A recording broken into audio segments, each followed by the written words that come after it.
Amigos, bom dia. Estamos chegando com mais uma edição do nosso Ganhando o Jogo aqui pela Rádio Guaíba 101,3 FM, 720 AM no mundo inteiro em guaíba.com.br. Estamos chegando com o Ganhando o Jogo desta sexta-feira, dia 5 de março de 2021. Um programa FTEC automotivo, troca de revisão, geometria 3D, ar-condicionado, freios e suspensão. Vai ter os 15% de desconto.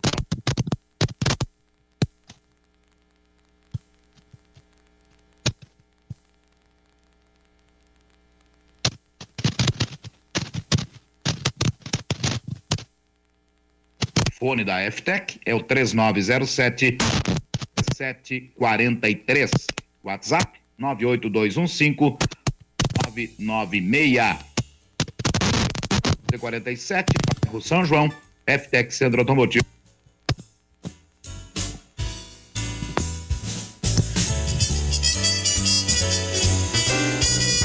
Estamos dentro do horário do Ganhando o Jogo. Eu sou o Guilherme Kepler.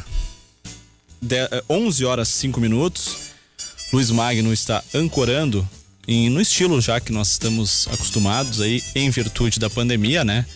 Estamos trabalhando em home office.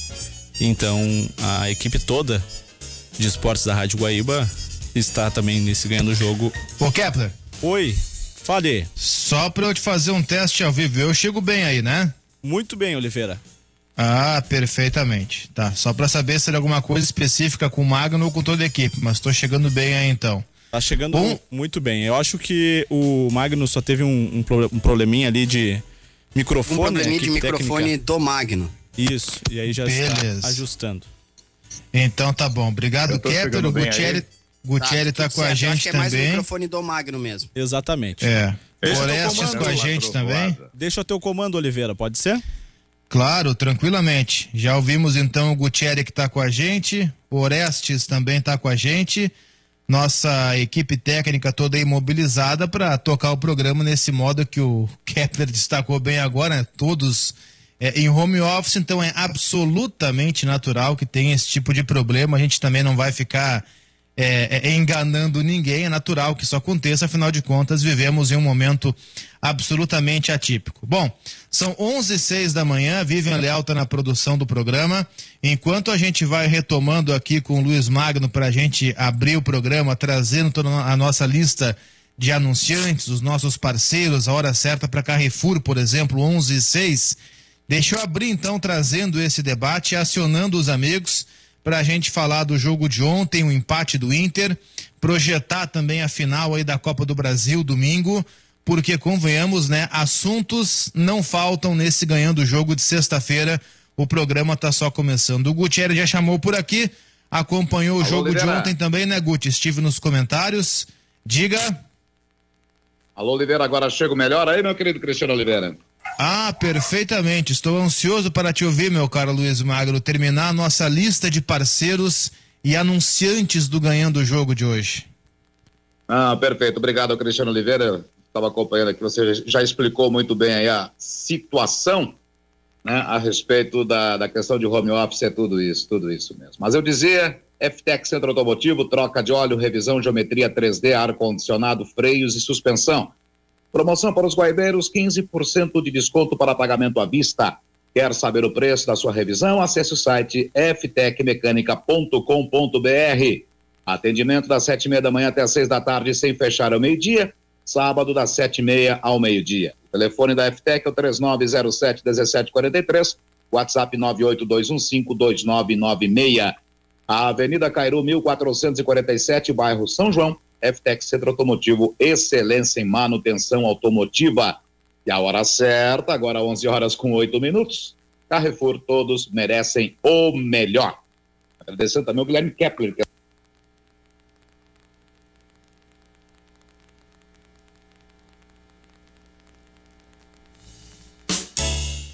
que havia entrado no começo do programa e agora mais uma vez caiu o nosso glorioso Luiz Magno.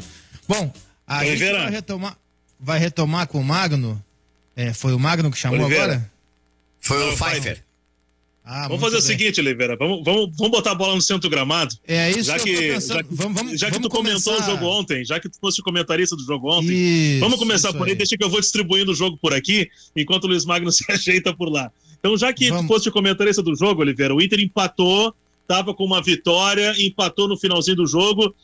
Eu, sinceramente, eu não assisti o jogo, escutei toda a transmissão, não consegui assistir em função da questão do transmissão fechada, mas escutei toda a transmissão. E o que me chamou a atenção foi que vocês, a todo momento, estavam valorizando talvez 3 jogadores que vinham buscando e aproveitando as oportunidades que estão sendo dadas. E eu destaco 2 nesse momento, até gostaria que tu falasse mais sobre eles, Johnny e Pato.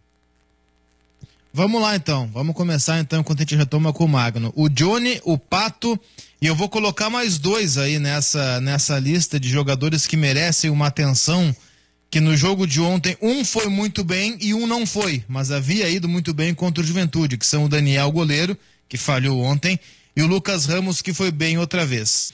O Johnny é um jogador que já é mais conhecido que os demais, porque participa do grupo profissional do Inter desde o ano passado, né? Foi titular algumas vezes, não poucas, diga-se de passagem. Apareceu em Série A de brasileiro, acho que chegou a jogar até a Copa Libertadores. O Johnny já é um cara mais rodado, é um volante que dá uma sustentação ao meio-campo, pode ser um primeiro jogador de meio, pode ser um segundo, como foi ontem. Ontem o Inter teve o Lucas Vital abrindo o meio-campo e compondo um tripé com o Lucas Vital, o Johnny e o Lucas Ramos, tá? Então o Johnny jogou um pouco mais avançado e foi muito bem, fez gol, e antes mesmo de fazer o seu gol já havia dado uma outra cabeçada para a defesa do Gabriel Leite, goleiro do Pelotas. É um jogador que começa a aparecer também com essa característica interessante de jogo aéreo. Ele fez seu primeiro gol pelo Inter, ontem o Eurico trazia, mas essas vitórias do Johnny no jogo aéreo, tanto defensivo quanto ofensivo, já o consolidam, ou já o caracterizam, pelo menos, acho que consolidar é um termo forte, mas já caracterizam aí uma outra questão para o Johnny, que é algo positivo, que é a vitória em bola aérea, o que é um recurso bastante importante do jogo. O Guilherme Pato, que foi bem contra o Juventude, fez gol inclusive, ontem ele alternou momentos bons e ruins ao longo da partida, o que, convenhamos, é absolutamente normal, né, gente? É um menino, vem surgindo, é natural que ele vá ter jogos bons, jogos ruins e que vá alternar, às vezes dentro da mesma partida. E foi o que aconteceu ontem. Ele, por exemplo, tem o cruzamento para o gol do Johnny, é uma bola que o Lucas Ramos cruza, a zaga afasta no rebote, o Pato cruza e o Johnny faz o gol. Agora, o Pato também tem uma falha no segundo gol do Pelotas, né? O jogador Marcelo, lateral direito do Pelotas, corre às costas do Pato e ele para, ele não sabe se corta o passe, se marca o jogador, acaba não fazendo nenhuma coisa nem outra, o cara arranca nas costas dele e faz o gol. E aquelas 2 outras personalidades, digamos, do jogo do Inter de ontem, um pelo lado positivo e outro pelo lado negativo. Pelo lado negativo, aquele que foi destaque contra o Juventude, o Daniel. Pegou tudo contra o Juventude. Para mim, o Daniel é o melhor goleiro que tem no Beira-Rio, é o melhor goleiro que tem o Inter. Mas ontem, inegavelmente, ele falhou, né? Teve um chute que para mim até foi uma tentativa de cruzamento. Que o Daniel foi deixar a bola passar, achando que iria para tiro de meta, só que a bola estava fechando. E aí ela pegou o caminho do gol e entrou no cantinho. Foi uma falha ali do Daniel. E o Lucas Ramos, ele aparece, e eu quero saber a opinião de você sobre ele também, ele aparece como uma figura muito interessante nesses primeiros aí 180 minutos do Inter no Campeonato Gaúcho, porque o Lucas Ramos ele vai bem contra o Juventude e vai muito bem ontem. Ele mostra marcação, ele mostra arranque, ele mostra visão de jogo, ele mostra passe, ele mostra bola parada, ele mostra finalização. O gol de empate, embora a bola tenha desviado e o goleiro do Pelotas tenha, para mim, falhado, o gol de empate é uma finalização dele, né? É um tabelamento dele, em que ele arranca, ele adianta e finaliza, né? Para concluir.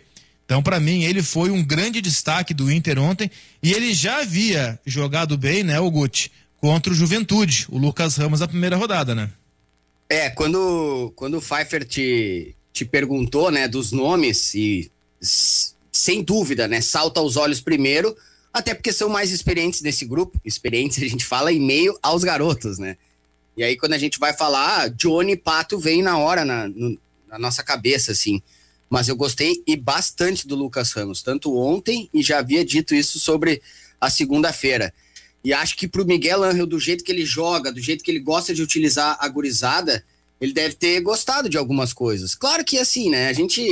O mesmo vale para quando goleia, como o Grêmio fez contra o Brasil. A gente tem que tudo botar em consideração. É campeonato gaúcho, ontem tinha uma chuva, os garotos estão recém jogando, muitos deles, a maioria deles, a segunda partida como profissional. Mas quando a bola chega no pé do cara, alguma coisa ele já consegue mostrar, porque ali é aqueles, digamos, aquela bolha naquele momento, naquele campo, naquela hora, que é o que ele tem para mostrar. Algumas coisas ambientais, coisas de fora vão influenciar? Vão. Os companheiros, o gramado, o adversário, o fato de ser todo mundo quase da mesma idade, no caso do time do Inter, tudo isso a gente leva em consideração. No entanto, ainda assim, esses três, pelo menos, ou principalmente, a gente consegue já observar alguma coisa. No Lucas Ramos, me chama a atenção, assim, que isso pode ser bom, tá? Por isso que na terça-feira, após o jogo contra o Juventude, eu já havia dito isso. Pode ser bom por um lado, eu não tô aqui cravando que ele precise ficar mais forte, mas ele se mostra um pouco franzino, ao mesmo tempo isso dá uma agilidade para ele, dá habilidade para ele girar rápido, virar para os dois lados, chuta bem de perna direita, é um garoto pro Inter trabalhar.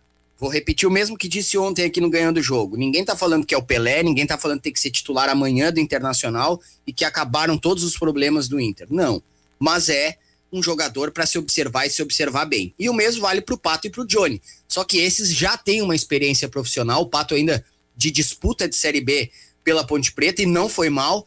Então daqui a pouco o Inter começa a ganhar opções. Opções para titular, opções para não precisar ir a mercado, ou para tirar os jogadores que hoje ocupam o time titular do Inter. Calma, isso eu já não tô garantindo nem dizendo. Mas que a gente começa a ver positivamente a evolução de alguns desses garotos, isso é inegável. E a gente falava sobre isso também ontem, né, o Pfeiffer, que essa oscilação de um jovem é rigorosamente normal, né?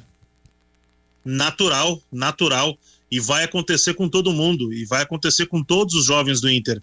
Mas o que me chama a atenção nessa questão da evolução, o Johnny é um que a gente viu durante toda a temporada surgindo várias vezes como alternativa, tanto lá no time do Cudê quanto no time do Abel. E me chamou muita atenção a entrevista que ele deu no final do jogo, quando ele diz que ele está sendo visto como um jogador experiente, e ele disse, olha, no ano passado eu estava aqui com eles, hoje eles estão me enxergando como experiente. Que diferença que fez, né? O trabalho de um ano do Johnny, mesmo tendo poucas oportunidades, jogando pouco, mas que diferença faz, né? Ele tendo a oportunidade de trabalhar, de treinar com o grupo principal, de vivenciar a realidade de um grupo principal que até a última rodada lutou pelo título brasileiro, que foi na Bomboneira para disputar contra o Boca um jogo forte de Libertadores, que teve um desafio forte contra o América Mineiro em Copa do Brasil, e que era uma situação complicada, porque era um momento de transição. Olha todas as experiências que o Johnny passou para chegar nesse momento de Campeonato Gaúcho e ser tratado pelos seus companheiros do ano passado como um cara experiente. E isso vai fazer diferença na carreira do Johnny, mas também para esse grupo de jogadores do Inter que vai aparecer e se colocar à disposição do Ramírez. Então, a experiência que o Johnny adquiriu na temporada passada vai fazer muito bem para ele. Não sei se vai se tornar um grande jogador, mas olha como o próprio jogador, ele evolui, ele cresce e ele amadurece numa situação como essa. Sem dúvida alguma. Magno, e o Amaya? O que te pareceu o Amaya ontem? Tem um pessoal nas redes sociais que disse que esperava mais desse jogador.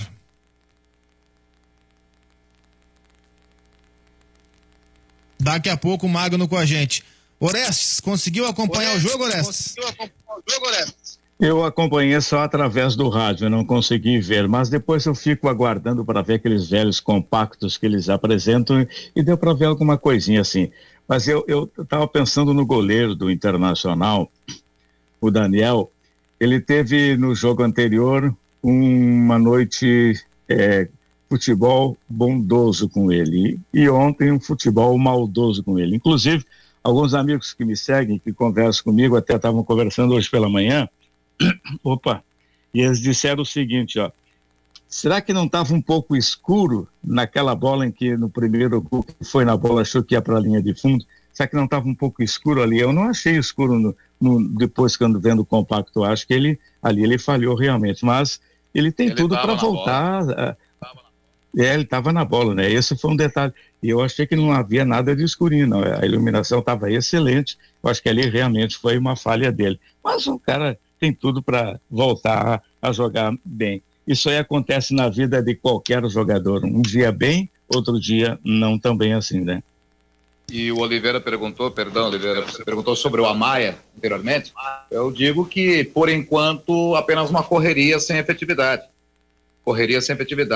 Especialmente no primeiro tempo. No segundo tempo, ele pouco apareceu, ao meu ver.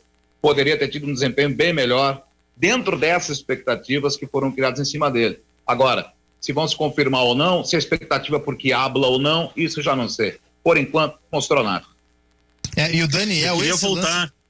Diga, Fábio. Sobre isso, Oliveira, sobre o Daniel, o Orestes falou um ponto perfeito para mim. Ele teve um jogo, o Orestes usou a expressão, né? Bondoso contra o Juventude, maldoso contra o Pelotas. O goleiro, ele vai passar por isso, ainda mais um goleiro, ele até não é tão novo, né? Só que ele não jogou, ele não teve oportunidade de jogar, ele tá jogando agora. E o goleiro vai passar por isso, não dá para botar um carimbo no Daniel de super goleiro contra o Juventude e um frangueiro contra o Pelotas. E ele vai passar muito por isso até que ele consiga adquirir a regularidade. Mas eu acho, por mais que ele tenha falhado no gol, e falhou, foi falha dele, a gente não pode esconder isso, foi falha do Daniel, o Inter tem um bom goleiro para ser titular nessa temporada de 2021. É só ele ter sequência. E a gente fala de todo mundo isso aí. O goleiro ele tem que ter sequência. Se ele não tiver sequência, ele vai falhar. O goleiro é o jogador do time que ele mais precisa de sequência. O Daniel, com sequência, certamente vai dar resultado para o Inter. E com sequência vai falhar, né? A informação é de que ele vai jogar no máximo mais uma partida. Esse time, o Internacional, vai jogar mais uma, no máximo 2 partidas ainda. Essa sequência não vai vir. O Lomba deve reassumir a titularidade. Eu não sei, viu? Eu não sei. O Miguel Ramírez, bom, o Miguel foi no jogo ontem, né? Talvez ontem tenha se decepcionado. Mas o Miguel Ramírez é um sujeito que gosta muito que o goleiro atue com os pés. E o Lomba com os pés é uma coisinha horrorosa, né, Gutierrez? E é uma exigência do Miguel Ángel Ramírez, né? Vai ter que ser trabalhado. É difícil um cara desenvolver, assim, já com 30 anos, uma capacidade, um dom de jogar com os pés. Se não trabalhou ou não tinha até esse talento desde o início, vai ser muito complicado que a gente veja isso acontecer, assim, entre aspas, da noite pro dia. Acho até que o Lomba joga algumas vezes, o próprio Kudê gostava que em alguns momentos o goleiro trabalhasse para voltar um pouco, dar aquela limpada na jogada e aí sim recomeçar. E aquilo que o Pfeiffer falou é verdade, né? E digo mais até, mesmo que tu dê uma sequência pro cara, ele vai falhar. Todo mundo vai falhar. Não tem... O que a gente precisa ver é daqui a pouco se em sequência falha demais, falha seguidamente. Não pega as bolas fáceis, como o Cristiano costuma dizer sobre alguns goleiros do Grêmio. Tem que observar esse tipo de situação. E só com sequência. Ficar treinando, não dá. E olha, e aí agora eu vou dar o meu depoimento de treino. O Daniel era muito bom nos treinos. Muito bom nos treinos mesmo. Só que aí todos os goleiros do Inter são muito bons nos treinos, né? Os goleiros parecem ser muito bons nas atividades em que eles estão treinando. Até porque já sabem mais ou menos onde a bola vai ser chutada, é só fazer o movimento certo. Num jogo, a situação se configura de outra maneira. Mas, com sequência, com espaço sequência, seria interessante ver o Daniel. Se não conseguir, aí vai para a bola de segurança, que também é um bom goleiro, o Lomba, né? Que a gente deixa claro, é mais na situação para pensar para futuro, financeiramente, e também jogar com os pés. Quero jogar essa bomba aí no colo de vocês. Deixa eu começar com o Pfeiffer. Qual é o melhor goleiro que o Inter tem no Beira-Rio, Pfeiffer? O Danilo, o Lomba ou o Daniel? Eu quero ver mais o Daniel, tá? A gente viu pouco o Daniel, mas eu já vi bastante do Lomba, eu já vi bastante do Danilo, e eu começaria o ano com o Daniel. Daniel. Orestes? Daqui a pouco Orestes. Magno, o Danilo, o Lomba, ou o Muriel? Ou o Muriel, olha só, o Muriel. Tava lendo aqui no notícia do Fluminense, fiquei com o Muriel na cabeça. O Danilo, o Lomba ou o Daniel, Magno? O Lomba ou o Daniel, Magno? É aquela situação em que sempre vai ser o que não está jogando. Porque nenhum deles, e aí eu fico com o Pfeiffer, a gente não viu tudo ainda que pode do Daniel, mais 2 jogos no mínimo, para que se tenha uma base melhor, porque o primeiro ele foi muito bem, ontem foi muito mal, então não vou crucificá-lo ou louvá-lo totalmente. É o Danilo Fernandes, por enquanto. Danilo. O Orestes, acho que agora tá com a gente de volta. E aí, Orestes, qual dos 3 goleiros é o melhor? Eu, por enquanto, eu ficaria com o Lomba, mas com um detalhe importante. Eu faria um revezamento com o Daniel para ver até onde ele pode ir. Eu acho que ele tem qualidade, vai ser um grande goleiro, mas vai ter que ter um pouco de sequência. Não pode ficar só no banco de reserva sentado o ano inteiro, que não vai a lugar nenhum. Mas por enquanto eu fico com o Lomba, mas com possibilidade muito boa do Daniel, quem sabe até garantir a vaga de titular no Internacional. Nosso colega Sandro Fávero, aqui, o homem do rural, o homem do campo, também tá votando no Marcelo Lomba. Tu fica com qual deles, Guti? Eu, sinceramente, eu acho que tem que ter coragem. Não que o Lomba mereça sair, mas eu acho que tá na hora do Inter dar uma mudada nisso. A gente já viu o Sampaoli chegando nas equipes e mudando goleiros. Se tiver que mudar, muda. Já vimos o próprio Renato, né? Em vésperas de final, acabou mudando, em que pese as opções dele não serem lá tão confiáveis assim, acabou optando pelo Paulo Vitor. Já não sabe nem se não vai com o Vanderlei agora no próximo domingo. A tendência é que vá o Paulo Vitor, mas eu iria com o Daniel. E a gente não pode esquecer que vários goleiros, quando surgiram, tiveram falhas também. Eu lembro do Alisson, que falhou quando surgiu, vários goleiros, isso aí é comum. Mas o que o Inter tem, digamos, de tranquilidade, é que em caso de dar uma sequência ao Daniel, perceber que não tem como, que daqui a pouco ele ainda precisa, ou é insuficiente, infelizmente, pelo menos tem o Lomba, né? Claro que é difícil para o jogador que é titular há tanto tempo, disputou títulos, finais, vice-campeão brasileiro, vice-campeão de Copa do Brasil, ele sair. Mas isso aconteceu com o Danilo Fernandes, pode acontecer com qualquer profissional no futebol, né?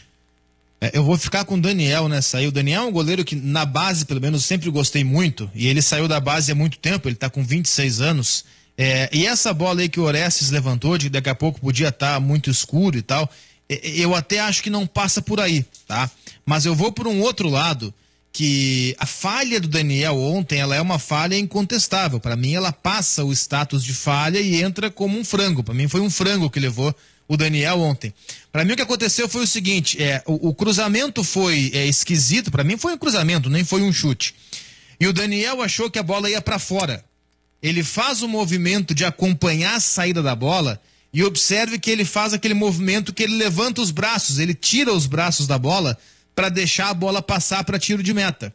Só que ali a bola vai em direção ao gol, porque a bola tá fechando, ela não tá abrindo. E aí ela entra no cantinho e o Daniel fica sem saber o que fazer com o frango, ou no mínimo a falha que ele sofreu. Se daqui a pouco o Daniel tivesse mais minutagem, ou uma rodagem maior, ou tivesse mais jogos pelo Inter, ele não cometeria essa falha que ele cometeu ontem. Mas enfim, essa é uma coisa que a gente não tem como saber, fica no campo realmente da especulação. Mas fica muito claro o que disse o Cristiano Silva ontem no vestiário. O Daniel não é o Tafarel por ter pego tudo que pegou contra o Juventude, mas também não é o Maisena para ser taxado assim pelo frango que levou ontem. É preciso ter calma, é preciso ter tranquilidade com esses jogadores, ainda mais, né, Magno, para um goleiro que está suscetível a esse tipo de pressão o tempo inteiro, né? Não, o goleiro, ele é justamente o que aconteceu com o Daniel, é o melhor exemplo. O Daniel fez uma tremenda partida, 2 defesas, sim, o Daniel, Justamente, o Daniel, agora eu falei certo, eu muitas vezes posso confundir mentalmente aqui com o Danilo Fernandes. O Daniel fez um grande jogo contra o Juventude, aquelas duas defesas cinematográficas, muito seguras. E ontem, uma bola que era dele, ele estava no lance, deixou passar. A bola fez uma curva, talvez justamente por essa falta aí de ritmo, uma situação em que normalmente encaixaria, uma bola fácil, uma bola normal, do chute lá do Marcelo, lateral do Pelotas, em que ele encaixaria tranquilamente num outro momento, só que ali faltou o ritmo, uma noção de espaço, talvez, não sei bem explicar, isso é ele que tem que dizer o que de fato se passou. Agora, como um grande goleiro de base que foi o Cristiano Oliveira, eu imagino que foi justamente isso. Eu imagino que foi justamente isso. A noção de espaço, imaginar que ia para a linha de fundo, não contava com a curva da bola e acabou aceitando, uma bola muito fácil. O goleiro é isso, ritmo, totalmente ritmo, mais tempo, mais oportunidades, ele vai ter no mínimo mais duas, acredito eu, como titular do Inter. E aí, bem isso, o Miguel Ángel Ramírez pode observar essa questão do jogo dos pés, do goleiro, sair jogando com os pés, e aí tenha uma outra chance, ou uma alternância como titular do Inter, aí com o Lomba, ou com o Danilo, enfim, tem a possibilidade sim, o Daniel de se firmar como titular mais adiante. Mas hoje, repito, ainda é o Danilo Fernandes o melhor goleiro do Inter. O melhor goleiro que a minha geração viu vestindo a camisa do Inter, o Tafarel, falhou e falhou feio várias vezes. O goleiro mais vencedor da minha geração, eu digo geração de quem está com 40 anos, que o mais vencedor que vestiu a camisa do Inter, que foi o Klemer, também falhou e já falhou feio. Então falhar é do goleiro, o goleiro vai falhar. Só que na hora da decisão esses caras crescem. Os caras cresceram na hora da decisão. E aí é aí que se forma um goleiro. É aí que a gente vê o goleiro. Na hora do pega, na hora que o time depende dele, ele cresce. Ele falha nessa hora que ele pode falhar. Mas na hora que precisa dele, ele cresce. Então por isso que eu aposto, e aposto muito ainda no Daniel. Quem não tem crescido... Né, diga. O goleiro de decisão, isso que o Pfeiffer coloca. Isso o Klemer tinha demais, ele não era um grande goleiro, o Klemer nunca foi dos melhores goleiros do futebol brasileiro, entretanto nos momentos vencedores do Inter aparecia demais, garantia pela liderança e pelo sangue que colocava nas veias em uma decisão. Isso o Klemer tinha demais. Quem não tem crescido nas decisões são os goleiros do Grêmio. Acho que foi o Gutierrez que chegou a comentar assim, en passant, de uma possibilidade de troca para a final, mas deve ser mantido o Paulo Vitor, né, Gutierrez? Até o Pfeiffer que tá acompanhando mais de perto as informações do Grêmio, a gente tava com essa pulga atrás da orelha, né, Pfeiffer? Se era ritmo pro Paulo Vitor nesse jogo de meio de semana, ou se já era ele de volta ao time reserva e o Vanderlei vai voltar ao time titular no próximo domingo. Eu acho estranho ficar trocando demais. Joga uma final, joga outra final. Acho que deve manter o Paulo Vitor. É esquisito. Né? Eu não tenho informação ainda. O Grêmio viajou ontem de tarde, não trabalhou ainda em Atibaia. Trabalha hoje de tarde em Atibaia. Ainda não tem informação, mas tudo indica que o Paulo Vitor jogou no meio de semana contra o Brasil para manutenção de ritmo, justamente para jogar no domingo contra o Palmeiras. Vamos colocar o Grêmio nesse papo também depois do intervalo aqui no Ganhando o Jogo.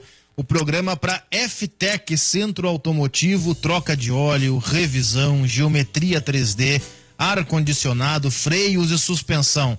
Promoção para os guaibeiros, 15% de desconto para pagamento à vista. Quer saber o preço da sua revisão? Acesse o site ftecmecanica.com.br.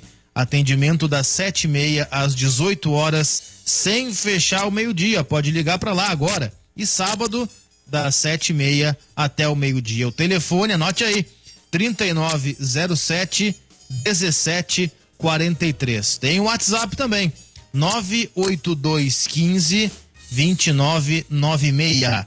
Avenida Cairu, 1447, bairro São João. FTEC, Centro Automotivo, excelência em manutenção automotiva. Lembrando, a hora certa, 11h33 para Carrefour. Todos merecem o melhor. Carrefour, 11h33. O Ganhando o Jogo já volta.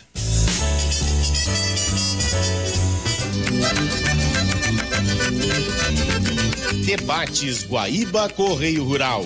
Acompanhe nos dias 8, 9 e 10 de março os assuntos que representam alguns dos principais. Diretores, professores, pais e responsáveis, baixem o guia em gov.br/MEC e ajudem a dar mais segurança aos estudantes. Ministério da Educação, Governo Federal, Pátria Amada Brasil. Atenção, homens, para essa super novidade. Conheça e experimente. XY8 é um poderoso afrodisíaco e energético sexual natural que age na corrente sanguínea em até 40 minutos após seu consumo. XY8 tem efeito duradouro de até 12 horas no seu organismo. XY8 auxilia homens com problemas de impotência sexual e ejaculação precoce. Tomando XY8, você estará sempre pronto. Tenha momentos de prazer e magia. E o que é melhor, satisfaça totalmente sua parceira com XY8. Já à venda nas farmácias São João. Atenção, atenção, presta atenção no que eu tô falando. A mensagem é uma só, o bicho tá pegando. Sim, o coronavírus, o bicho tá pegando em qualquer idade e tá aumentando na mocidade. Atenção, atenção, a parada agora é sem balada, sem aglomeração. É hora de parar pra salvar você e a quem você ama. Presta atenção no que eu tô falando, sem balada, sem aglomeração, porque o bicho tá pegando. Prefeitura de Porto Alegre, todos juntos, mas sem aglomeração, contra o corona e pela vida.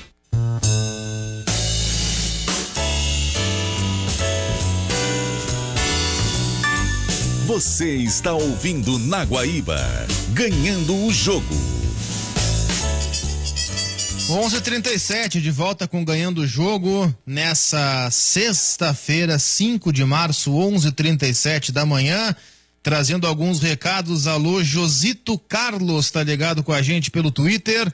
Acho que o Guilherme Pato rende bem melhor na ponta direita e a dupla de zaga é muito promissora, com o Pedro Henrique sendo protagonista. Recado do Josito Carlos. Abraço pro Marcelo Calduro, que tá participando com a gente. O Marcelo tá mandando um recado, tá lido e conferido aqui, tá, Marcelo? Obrigado pela audiência. Pedro Henrique de Campo Bom também tá ligado com a gente. Eduardo Kisner, o Paulo 10, são alguns daqueles que estão participando conosco pelas redes sociais. Daqui a pouco eu dou uma passada nas nossas outras redes também. Rafael Pfeiffer, o Grêmio para domingo, qual é o time provável? Vai ter alteração? Vai ter Ferreira, vai ter Wanderson. O que o torcedor do Grêmio espera para domingo aí, Pfeiffer? O mistério ele tá mantido, Oliveira, porque o Grêmio, como eu disse, ele treinou ontem de manhã e é claro que sem os jogadores que atuaram contra o Brasil. Os jogadores fizeram um treino regenerativo. E o Grêmio viajou ontem de tarde para Atibaia, né, para São Paulo de avião, de ônibus até Atibaia, ou chegou por volta das 5 horas da tarde de ontem em Atibaia. O primeiro treino vai acontecer hoje de tarde. E aí que o Renato vai provavelmente definir o time. Ele define hoje, porque o treino de amanhã é aquele mais de finalização a gol e o recreativo. Então o treino que define o time é o treino de hoje. Eu tô muito na dúvida, Oliveira, muito na dúvida mesmo, porque a gente sabe que o Renato, ele dificilmente, ele mantém uma questão que é quase como uma gestão de grupo, por mais que ele diga, não, o jogador é que se escala, mas ele tem uma gestão de grupo. Eu não sei se ele faria mudanças tão drásticas para uma decisão de campeonato. Se ele fizer mudança, eu acredito apenas na entrada do Ferreira no lugar do Alisson. Acho que vai ser pouco provável ele tirar o Vitor Ferraz e colocar o Wanderson para começar o jogo. Acho pouco provável.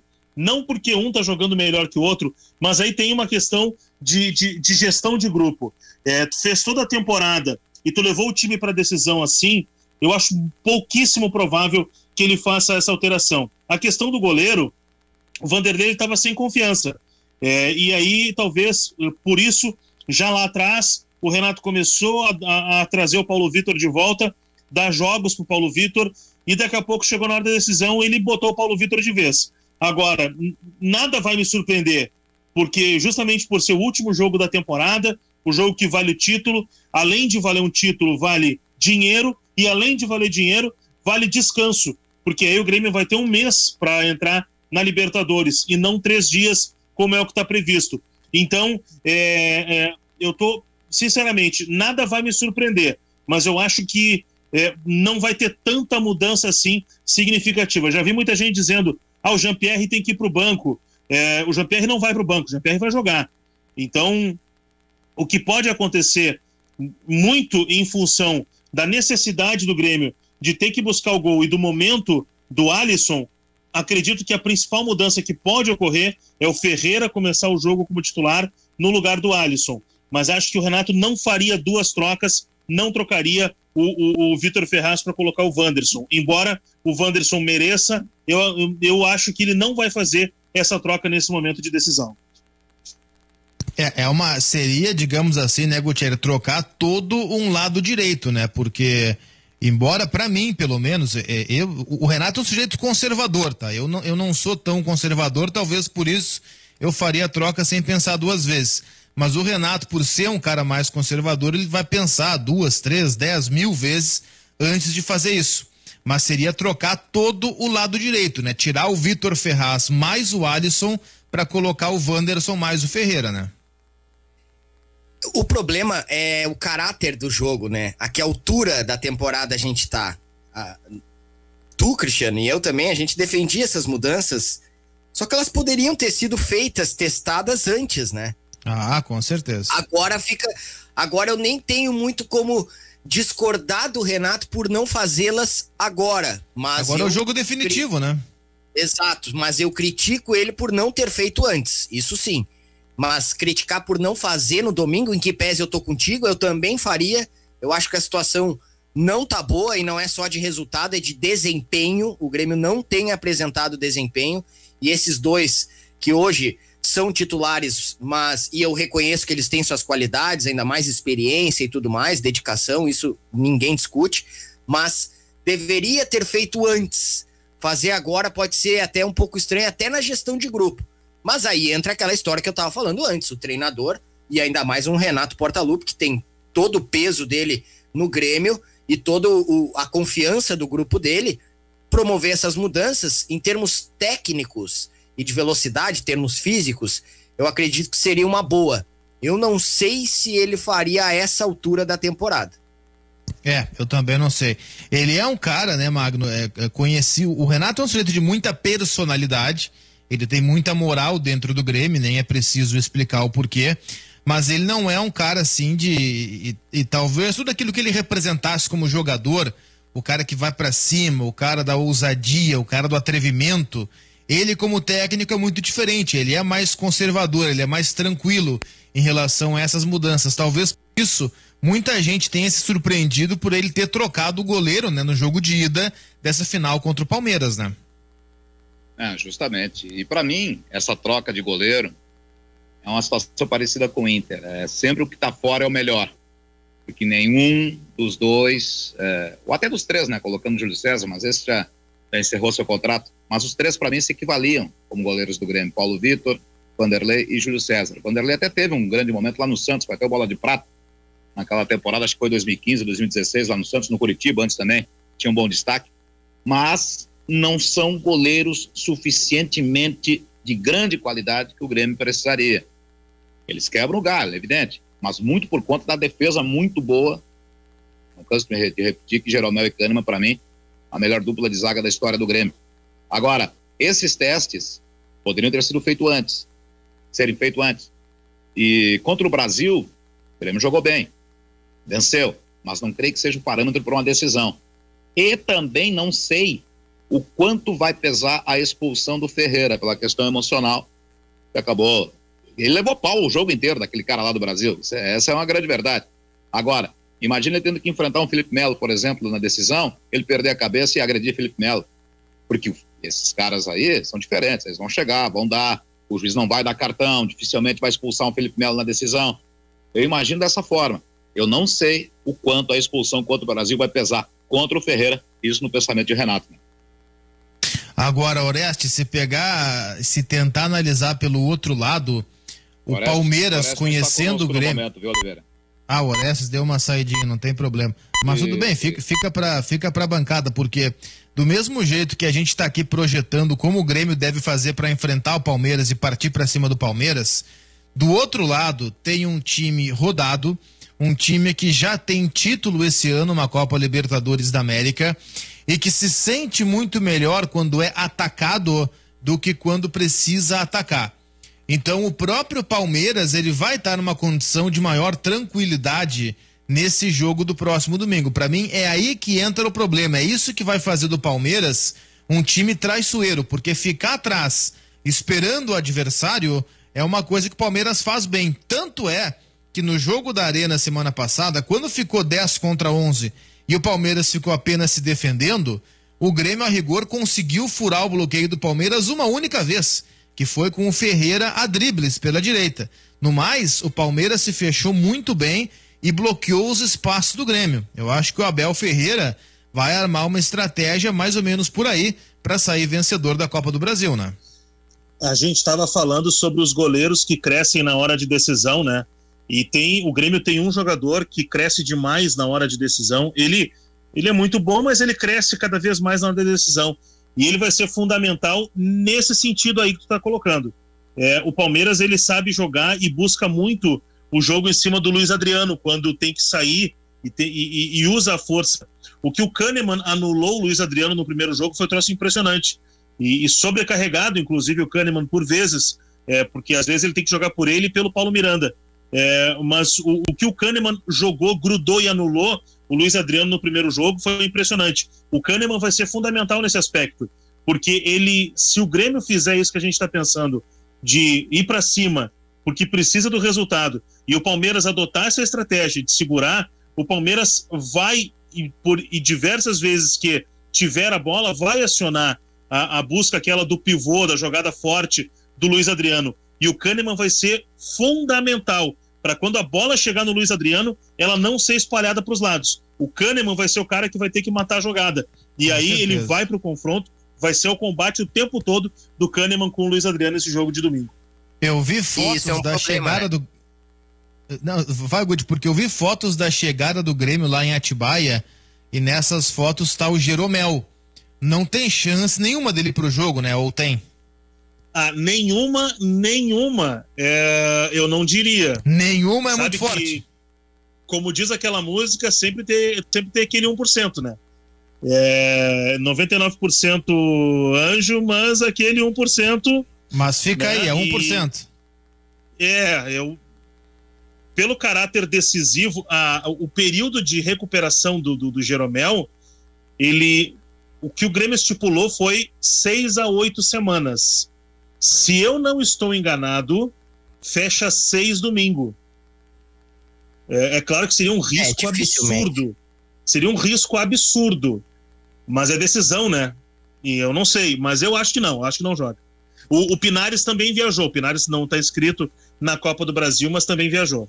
Acho que viajou quase todo o grupo principal, né, Pfeiffer? O Paulo Luz só o Júlio César que não tá mais. Não tá mais. O Júlio César, o Robinho, que já foi pro Curitiba, e eu acho que o Luiz Fernando também não viajou porque ele segue fazendo tratamento em Porto Alegre. Então, para manter o tratamento, ele ficou. Eu não me lembro, acho que o Luiz Fernando não viajou. Agora, Eu acho que esses caras que não têm condição de jogo e que viajam junto, é por uma motivação, por causa de uma vitória, de uma conquista, o pessoal está junto para comemorar, participar o ano inteiro dessa competição e aí chega uma grande vitória, o cara não está lá, o cara fica frustrado. Então eu acho que é um apoio que uns dão para os outros, esses caras que não podem atuar, mas que realmente integram a delegação. Eu queria falar sobre o Kahneman, que é um jogador que tem se mostrado muito exposto, e até o rendimento do Kahneman, que pese, não tem como discutir, né, como ele se entrega em campo, não dá para dizer que ele foi mal contra o Palmeiras, mas ele não tá conseguindo ser o Kahneman sem a segurança do Jeromel ao lado, ou ser a melhor versão do Kahneman. Claro que eu seria muito reducionista aqui se eu dissesse que se não tem o Jeromel, o Kahneman não joga o que ele pode. Não é isso. Mas o próprio Renato, com a instabilidade de parceiros para o Kahneman, mostra que falta, que não consegue encontrar. Já foi Rodrigues, já foi David Braz, já foi Paulo Miranda, tanto que do próprio Jeromel, quando não tinha o Kahneman, a mesma coisa. Ficou rodando, a gente viu o que fez o David Braz diante do Santos. O próprio David Braz foi mal agora contra o Brasil, mas o Kahneman, na minha avaliação, ele não tem vindo naquele Kahneman que a gente está acostumado. Ele está exposto, ele sai pro bote, ele fica um pouco desesperado. O Kahneman é um jogador... Jeromel, eu creio, viu, Guti? Oi? Acho que a falta do Jeromel lá dele. Pode ser. O braço faz horas que tá mal.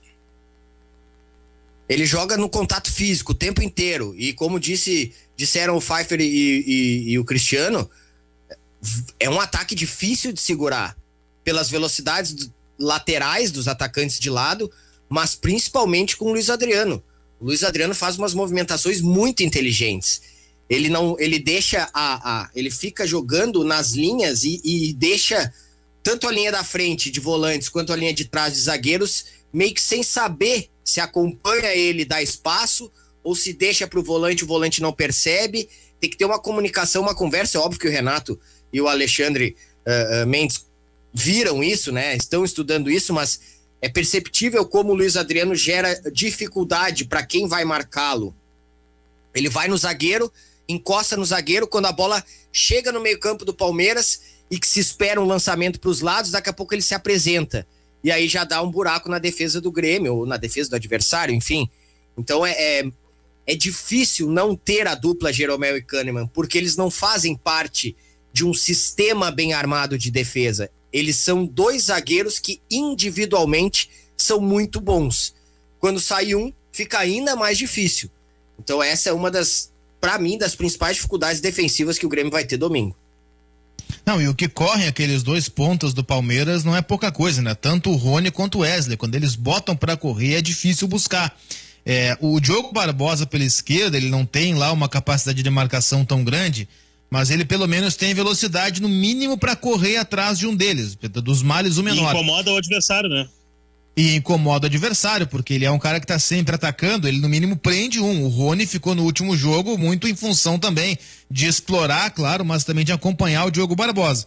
Agora, o Wesley, né, Pfeiffer, pra cima do Vitor Ferraz, ele teve grande vantagem no jogo da Arena. E se a gente imaginar um cenário do Grêmio tomando a iniciativa, do Grêmio deixando espaço, e vai deixar, porque não tem outra possibilidade, o Grêmio começa o jogo perdendo por 1-0.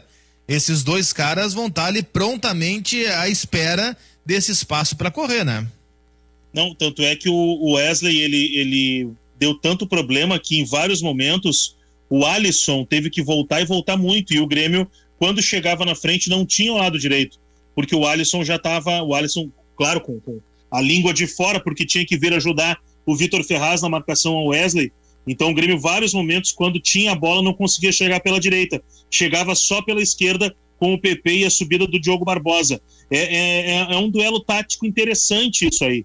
E aí vem aquela outra preocupação que talvez por isso eu acho que o Renato não vai escalar o Wanderson, porque o Wanderson ele tem uma característica ofensiva e é muito boa essa característica ofensiva. Só que o Palmeiras não vai dar esse espaço para ele e bem pelo contrário vai explorar esse espaço. E imagino que o Wesley vai jogar esse jogo de novo, será o titular nesse jogo de novo. Então esse espaço ele vai estar ocupado e talvez por isso, em cima disso, esteja a escolha no Vitor Ferraz e aí dizendo, esquece subida, fica quieto aqui e esse cara não pode passar por ti. Acho que vai passar muito em cima disso. E aí sim, a questão do Alisson, se o Ferreira tiver a consciência tática de fazer esse movimento que o Alisson faz, individualmente, quando ele tiver a bola, ele é superior ao Alisson, e aí sim, ele pode dar o acréscimo. Por isso que eu imagino que se o Renato fizer uma mudança, vai ser a do Ferreira no lugar do Alisson e não o Wanderson no Vitor Ferraz. Deixa eu levantar uma bola aqui, eu vou dar uma de Zé Aldo agora, não me xinguem, tá? Até porque eu não acredito nisso que eu vou falar, eu só tô propondo um pensamento, porque acho que a essa altura do campeonato e a antivéspera do último jogo da temporada, eu acho que a gente pode pensar e pelo menos debater essa possibilidade. Eu acho que não, tá? Mas vamos lá, vamos colocar para debate. O Renato não poucas vezes, ele em determinados momentos dos jogos, ele deixou o Alisson como um lateral direito. Isso chegou a acontecer durante alguns minutos do jogo passado. De novo, tá? Eu não acredito, ó, mas vamos lá. Alisson como lateral direito e Ferreira na ponta é absolutamente impossível ou não? Acho que para começar o jogo é impossível. Aí eu acho já até invenção. Não invenção demais, né? O movimento. Não o movimento, mas fazer isso de início aí é invenção. Acho até que ele pode, daqui a pouco, precisando de resultado, lá pelos 30 do segundo tempo, fazer isso. Mas começar o jogo assim, não. Para começar o jogo. Para começar o jogo. Para mim, para começar o jogo, isso aí seria uma invenção do professor Pardal aí. Não dá, né? Tá louco. Não dá. Diga, Magno. Se a gente acha estranho, perdão, Magno, se a gente acha estranho daqui a pouco mudar todo o lado direito com a entrada do Ferreira e do Wanderson, imagina fazer isso, né? Puxar um atacante para lateral direita e botar o Ferreira. Eu dizia que justamente isso é uma situação de tudo ou nada. Minutos finais de jogo, quando todas as outras alternativas forem esgotadas, partir para sair o famoso Bumba Meu Boi. Vocês viram que quando eu fui levantar essa lebre completamente maluca aí, eu lembrei do Zé Aldo. Não sei por que me veio o Zé Aldo na cabeça, né? Mas eu ainda falei antes, não me xinguem. Grande Zé Aldo Pinheiro. Deve estar nos ouvindo, é alguma praia paradisíaca pelo mundo, sei lá, as praias nas ilhas gregas. Onde estará José Aldo Pinheiro nesse momento? Eu espero que não em aglomeração, né? Tomara que ele não tenha levado aquele chinelo de couro que eu dei pra ele quando ele foi batizado por mim, tá louco? Não, tomara que não. Tomara que não esteja se aglomerando o nosso Zé Aldo Pinheiro. Pois é. Mas o Orestes batizou o Zé Aldo já adulto. Mas igual, adulto, o Zé Aldo já tá na faixa etária um tanto quanto elevada. O Orestes é mais novo que o Zé Aldo, isso eu não tenho dúvida. Bom. Então tá, vamos fazer o seguinte, como diria um grande amigo que eu conheço, vamos fazer o seguinte, meus amigos, nós temos o intervalo para chamar e depois o Guaíba Notícias, e depois do meio-dia eu quero trazer aqui pro Ganhando o Jogo uma informação que foi levantada ontem aqui durante a rádio, durante o nosso vestiário depois do jogo do Inter, do Alexandre Pretzel trazendo em São Paulo, passando para mim e pro Cristiano Silva. Já começamos inclusive a debater isso no ar e vamos estender aqui no Ganhando o Jogo uma informação de que o Inter tá tirando do River Plate o braço direito do Marcelo Gajardo. Oi, quem chamou? Foi eu aqui, quanto também, claro, esse é um dos principais, se não o principal assunto para nossa volta, mas também uma lebre levantada pelo nosso Rafael Pfeiffer mais cedo, e que a FIFA colocou uma pimentinha a mais nas dúvidas de lances de mão na área. Isso, ela piorou o que já era ruim, né? Também vai falar sobre isso, uma nova orientação das regras e do futebol. E depois do meio-dia, o braço direito do Galhardo, que o Inter tirou do River Plate e que vai desembarcar no Beira-Rio dos próximos dias. Olha, o cara era cobiçado por muita gente e aceitou o projeto apresentado pelo Internacional.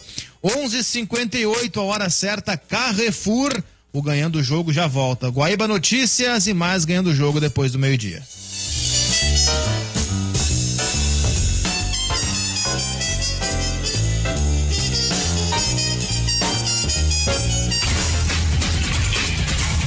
Acompanhe o Futebol Guaíba através do 101,3 FM, 720 AM. Tudo o que você precisa saber sobre a dupla Grenal e o futebol pelo Brasil e pelo mundo, você fica sabendo aqui na Guaíba. E lembre-se, evite aglomerações, lave as mãos, seja consciente e fique conosco. Futebol Guaíba. Oferecimento Banrisul, Fiat, Instituto de Cardiologia e Sindi Bancários Porto Alegre. Tempo e placar para Henriques e o comentarista para Dália Alimentos.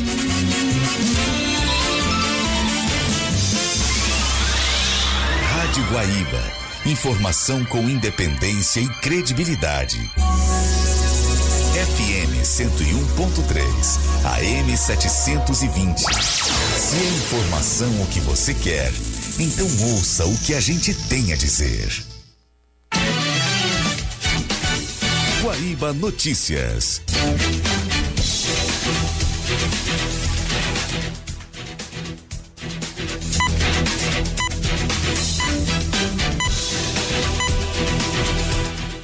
Meio-dia em Porto Alegre, 23 graus. A A Secretaria Especial de Cultura do Governo Federal publicou hoje uma portaria que suspende a análise de projetos que buscam recursos via Lei de Incentivo à Cultura, novo nome da Lei Rouanet, que sejam de cidades como restrições de circulação por causa da Covid-19. O texto explica que só serão analisadas as propostas culturais que envolvam interação presencial com o público, cujo local da execução não esteja com restrição de circulação, toque de recolher ou lockdown. A medida valerá por 15 dias, podendo ser prorrogada ou suspensa, a depender da manutenção ou não das medidas restritivas. Após encerrar 2020 com a maior queda em 4 anos, a indústria brasileira manteve os sinais de recuperação e avançou 0,4% em janeiro, na comparação com dezembro. Trata-se da 9ª alta consecutiva da pesquisa industrial mensal, que já acumula alta de 42,3% em 12 meses, neutralizando a perda de 27% registrada entre março e abril do ano passado. Informações do trânsito. Agora há pouco foi liberada a Bento Gonçalves, que permaneceu bloqueada durante boa parte da manhã com o princípio de incêndio de um ônibus.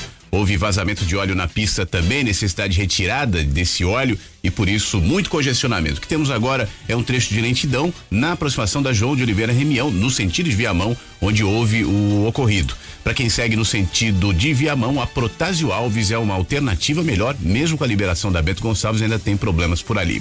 Grupo Troca, a primeira classe da logística há quase 3 décadas, movendo o mundo pela sua entrega. Com informações do trânsito, Flávio Siqueira. Tempo nublado em Porto Alegre, agora na rua Caldas Júnior, 23 graus. O governo federal prepara a medida provisória para permitir que empresas adiem por até 4 meses o recolhimento do Fundo de Garantia dos empregados. A suspensão será temporária e depois terá que ser compensada pelo patrão. O direito ao depósito de 8% do salário em conta do FGTS do trabalhador não muda. A medida faz parte de pacote de ações a serem propostas pelo Ministério da Economia para reduzir custos dos empresários diante do agravamento da pandemia, que levou à restrição das atividades laborais no país. A medida deve ser publicada na semana que vem. Guaíba Notícias. Próximo informativo a 1h com a segunda edição do Correspondente Guaíba.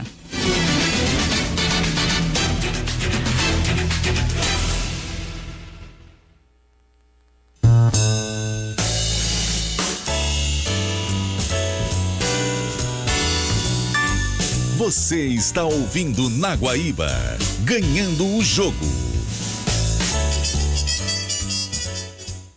Meio-dia, 3 minutos, voltamos com o Ganhando o Jogo. Meio-dia, 3 minutos, é hora certa. Carrefour, todos merecem o melhor. Carrefour informando meio-dia, 3 minutos.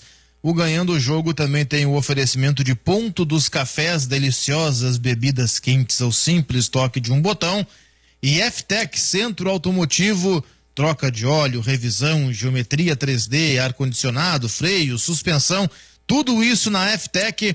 WhatsApp 98215-2996, 98215-2996. Fala que você é guaibeiro e o pessoal da F-Tech vai dar um desconto especial para você. Bom, o Inter tá trazendo o Gutierrez, o braço direito do Marcelo Galhardo no River Plate. O Flamengo queria esse homem, o Atlético Paranaense queria esse homem, mas foi o projeto do Inter que ele abraçou. É uma coisa boa, né? Exato, Cristiano. Gustavo Grossi, o CEO do River Plate, e é um cara muito, digamos, atualizado e pelo que a gente sabe, assim, dele desde 2015, né, que ele trabalhou no River, e a gente sabe o que o River conquistou e fez de 2015 para cá. Um cara que trabalha muito, vai a campo, visitou Juventude, visitou vários clubes aqui no interior do Rio Grande do Sul, no país, foi por toda a América do Sul, tem inclusive, digamos que ramificações de parceiros dele trabalhando em todos os países aqui do continente, também na Europa, ele trabalha daquela maneira que a gente sempre pediu ou elogiou que fosse feito aqui no Grêmio e no Internacional, que é buscar os caras, principalmente no continente, em outros estados, enfim, em que pese, vamos, né, reconhecer, Grêmio e Inter já fazem isso, mas talvez ele faça com mais conhecimento e estrutura. Isso é o principal. Ele já tem uma estrutura montada de parceiros, de conhecidos, de gente que trabalha com ele para buscar nomes de garotos que estão surgindo, seja na Venezuela, na Colômbia, Bolívia, enfim, Paraguai, qualquer país aqui do continente. Deve agora intensificar isso aqui no Brasil também, em que pese já ter feito trabalhos de busca, mesmo aqui no país, no próprio Rio Grande do Sul. Ele foi no interior, foi no Juventude, foi em clubes que tem categoria de base minimamente estruturada, e ele vai implementar, creio eu, um trabalho muito interessante. E se a gente juntar o trabalho dele com a ideia do Paulo Brax e a ideia do Miguel Ángel Ramírez, podemos ter aí no futuro o Inter, se não ganhando campeonatos por essa característica de trabalhar muito bem na base, no mínimo a gente vai ver o Inter no futuro revelando jogadores importantes para o futebol mundial. Agora tem uma questão de cultura, né? Vamos lá, Pfeiffer. Tem uma questão que a nossa cultura ela vai ter que se adaptar a isso, né? O Inter está fazendo um alto investimento, tanto no Paulo Brax, quanto no... Como é que é? Desculpa, me perdi o nome dele. Gustavo Grossi. Gustavo Grossi. O Inter está fazendo um alto investimento para contratar esses profissionais. É óbvio que a cobrança vai ser maior para cima deles, mas que haja a cobrança, mas que também haja a possibilidade de tempo para eles trabalharem. Que tanto da nossa parte, quanto da parte do torcedor. Torcedor que vem com esse jejum já há algum tempo, querendo título, vai dizer, poxa, a gente está investindo e o resultado não está vindo, tem que dar tempo. Não é porque tu contratou o profissional que é top de linha que no dia seguinte o resultado vai aparecer. Isso é trabalho, isso aí é tempo, é coisa que é uma cultura que vai mudar. Então acho que essa cultura tem que ser passada por nós, e o torcedor também tem que ter essa cultura, esse tempo, tem que entender o que vai acontecer. Ele vem trabalhar a base, né, Cristiano, Pfeiffer, colegas? Sim. Ele vem trabalhar a base, então não é daqui a pouco fazer o trabalho do Paulo Brax. Mas eu tenho, digamos, esperança que com o conhecimento que ele tem de mercado, em que pese ser a ênfase dele buscar os caras novos, e foi assim que o River, a gente olha o River, mas esse cara é novo, mas é colombiano. Esse cara é novo, mas é uruguaio. Sim, né? Ele foi buscar antes. Eu uso sempre um exemplo, o Cristiano também fala sempre. Buscar o James Rodrigues no Banfield já é tarde. Já é tarde. Tinha que ter buscado o James Rodrigues lá na Colômbia. Então, buscar os caras que já estão surgindo, mesmo que com 20, 21... Buscar o Claudinho agora, que vale 15 milhões de euros, não adianta, né? Se o Grêmio pegasse 15 milhões de euros e contratasse o Claudinho, eu ia dizer, ok, boa contratação, mas é que já fica impossível, inviável financeiramente. O Grêmio acabou de vender jogador por esse valor. O Grêmio não vai investir isso num atleta. Agora, se tivesse pegado o Claudinho, de repente, lá no Corinthians, aos 17, mas daí teria que ter enxergado. Como é que é o sobrenome do Matheus, do Botafogo, que agora me fugiu? Matheus Nascimento. Isso, Matheus Nascimento. Mas ele tem 16 anos e o Grêmio tá de olho. Sim, mas agora o mundo todo já conhece, né? Ele já entrou em campo no Campeonato Brasileiro de Série A. Não, ele é muito bom nisso. Ele é muito bom nisso. Eu tava lendo ontem no Olé, isso que eu trouxe aqui no programa do braço direito do Galhardo, não sou eu que tô chamando, tá? O Olé chamou assim o Gustavo Grossi, o braço direito do Muñeco Gallardo, como é conhecido o Galhardo por lá. Ele ajudou a revelar no River Julián Álvares, que é uma das promessas do futebol mundial, talvez, mas com certeza do futebol argentino. Ezequiel Palacios, que foi um dos grandes nomes do meio-campo do River e dos últimos anos. Martínez Quarta, zagueiro. E aí faz uma série.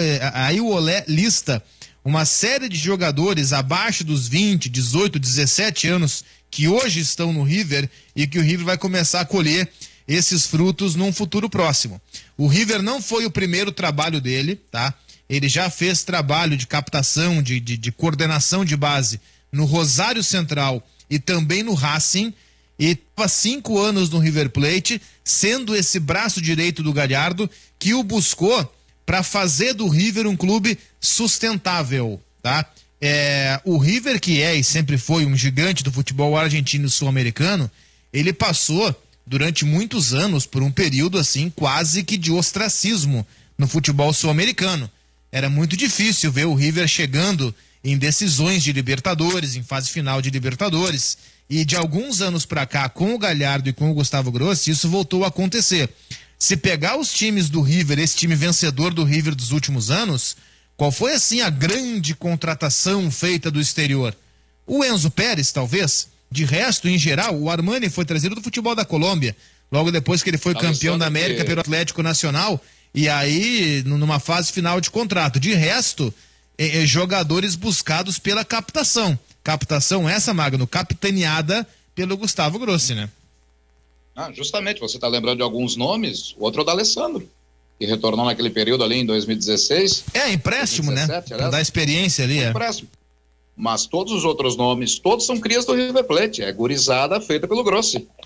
E assim, justiça seja feita, né? Até Grêmio e Inter, antes do Grossi, já fazem isso, né? Estávamos há pouco debatendo a Maia, que é um colombiano que joga nas categorias de base do Inter, tem outros estrangeiros há algum tempo já também nas categorias de base do Grêmio, mas o que está em pauta agora é a capacidade que o Grossi tem, né? Reconhecidamente uma grande capacidade de fazer isso. O que o Inter quer fazer, procura fazer, creio eu, é intensificar esse tipo de prospecção, né? É fazer mais e melhor e com mais estrutura e conhecimento. E isso ele tem. É uma boa jogada de mercado do Inter. O próprio Kobachini ontem, na entrevista lá do pós-jogo do Pelotas, ele foi perguntado, foi questionado quanto às categorias de base do Inter, da qualidade. E ele que trabalhou muito tempo justamente no Inter, na base, ele referendou que desde os 10 anos as crianças chegam ali e já vão recebendo aquela orientação, aquela situação de mentalidade vencedora. Desde os 10 anos já começa a informar os jogadores. Isso o Inter, e claro, outros grandes clubes brasileiros também o fazem. Entretanto, o Grossi vai acrescentar demais nestas etapas finais da formação dos atletas. Né? Eu acho que é por aí, ele vai naquela faixa dos 16 a 20, né, Cristiano? Isso, ele gosta dessa faixa.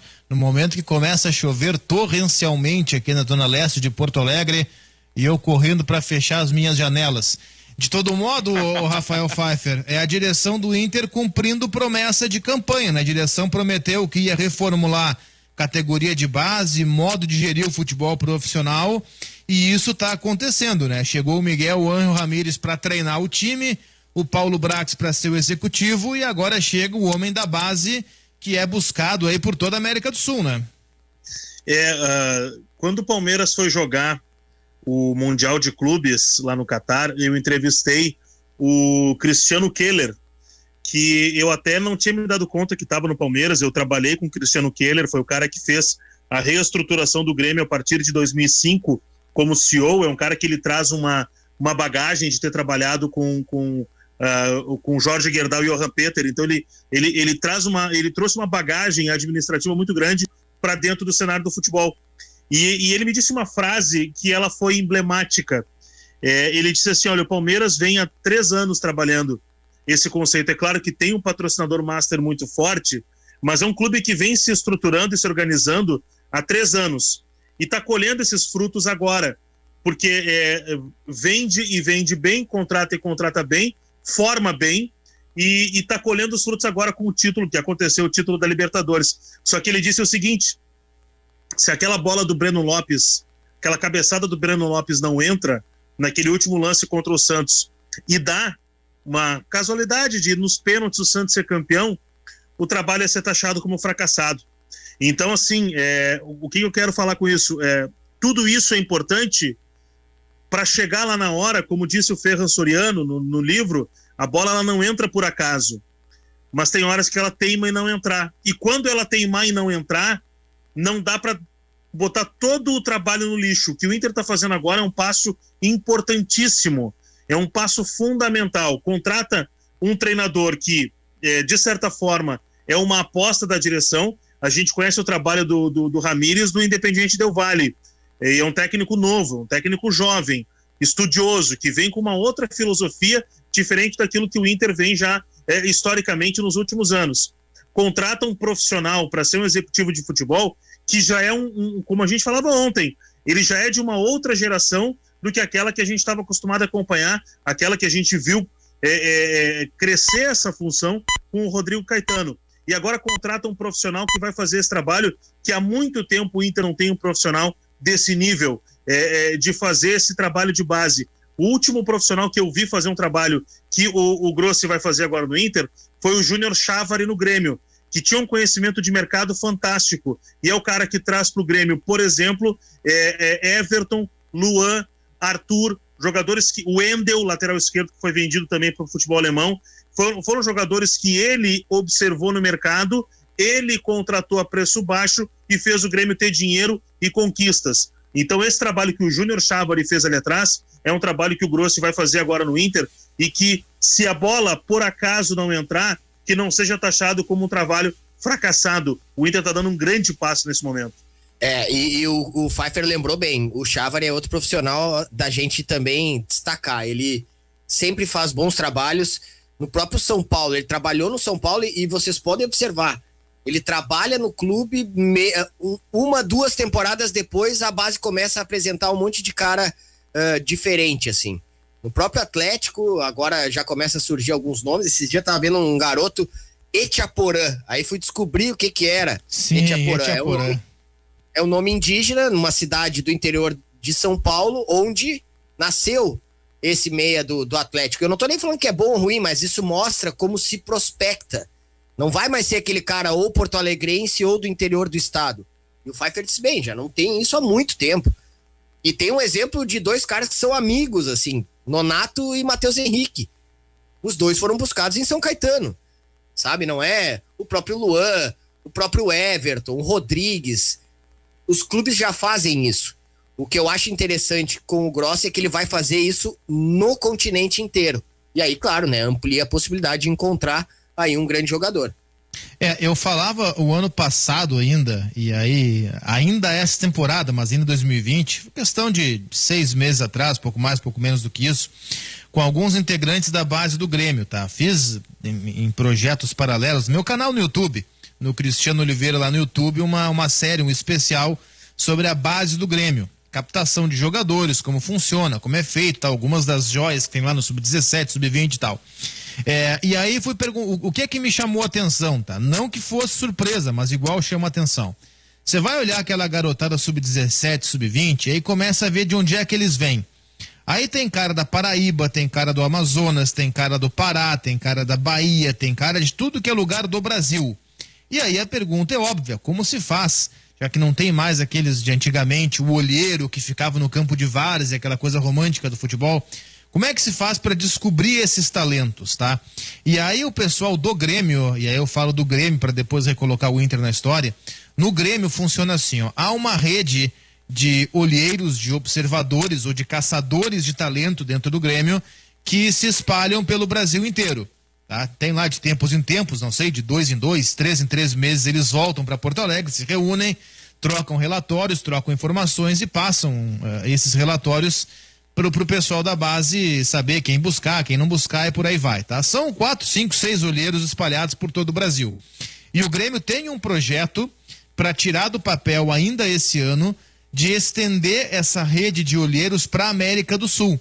Porque os jogadores estrangeiros que chegam para a base do Grêmio, esses tempos chegaram em uma série de, acho que argentinos ou uruguaios, não sei, colombianos, eles são indicados por empresários ou são jogadores que o Grêmio, quando vai jogar uma competição no Equador, na Venezuela, no Paraguai, o Grêmio observa e busca. Mas não tem propriamente uma rede de observadores fora do Brasil.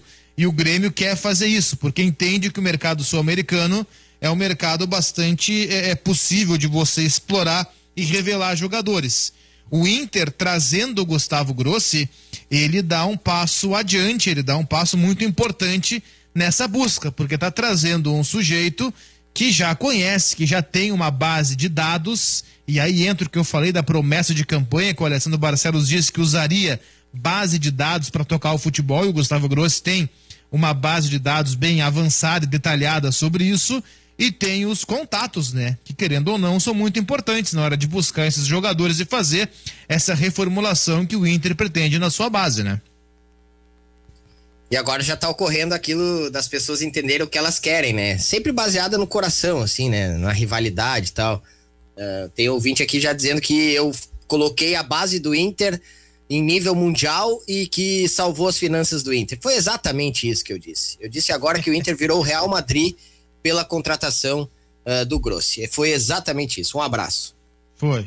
Nas mesmas palavras, inclusive. Agora ninguém é considerado o braço direito do Marcelo Gallardo, por acaso. Vamos ver quais serão os próximos passos do Gustavo Grossi aqui no Brasil. O Rafael Pfeiffer, o Magno trouxe no final da primeira hora do programa um assunto que foi puxado por ti no nosso grupo interno aqui de WhatsApp do programa, da rádio, do nosso departamento de esportes, que a FIFA ela tá deixando ainda mais difícil aquilo que já era complicado, que é entender o que é mão na bola, bola na mão. Agora tem um ponto, ao invés de facilitar, eles conseguiram dificultar ainda mais, Pfeiffer. Quem chamou atenção para esse assunto hoje foi o Léo Bertozzi, dos canais ESPN, e aí ele traz um ponto seguinte: o que modifica nesse momento? A bola, o toque de mão do atacante no caso de gol, na ocasião de gol. O atacante, que se houver um toque na mão, um desvio na mão, tocou na mão do atacante antes da bola chegar no cara que faz o gol, vamos tentar imaginar aqui. O Rafael Pfeiffer é o atacante, o Luiz Magno é o centroavante. A bola vem cruzada, ela bate na mão do Rafael Pfeiffer e se ajeita para o Luiz Magno. O Luiz Magno faz o gol. Esse gol é válido. Antes, até essa nova determinação, se a bola batesse na mão do Rafael Pfeiffer e chegasse para o Luiz Magno fazer o gol, o lance estaria invalidado. É claro que ela mantém aquela determinação de ampliação de espaço corporal. Mas eles complicaram. Vai agora de novo pra interpretação. Não é exatamente. Não é todo o toque de atacante que o jogo vai parar. Eu já achava ruim todo toque de atacante, porque não é possível que todo toque de atacante seja infração e aí o do defensor não. Tem que ter uma regra para todos. Olha aqui, ó. Beleza. Agora já mudaram. Eu posso estar dentro da área e o Pfeiffer está do meu lado preparado para fazer o gol. Eu vejo que a bola não vai chegar no Pfeiffer. Eu posso dar um toquezinho de leve nela para ela chegar. Não, mas aí tu vai estar com a intenção. Tu vai abrir o braço, Orestes. Nesse caso, tu vai abrir o braço, tu vai ampliar o teu espaço. O que tá colocando é se tu tá parado. Aí é que tá. Você explicou muito bem. O Orestes acrescenta outra situação. Vai para interpretação.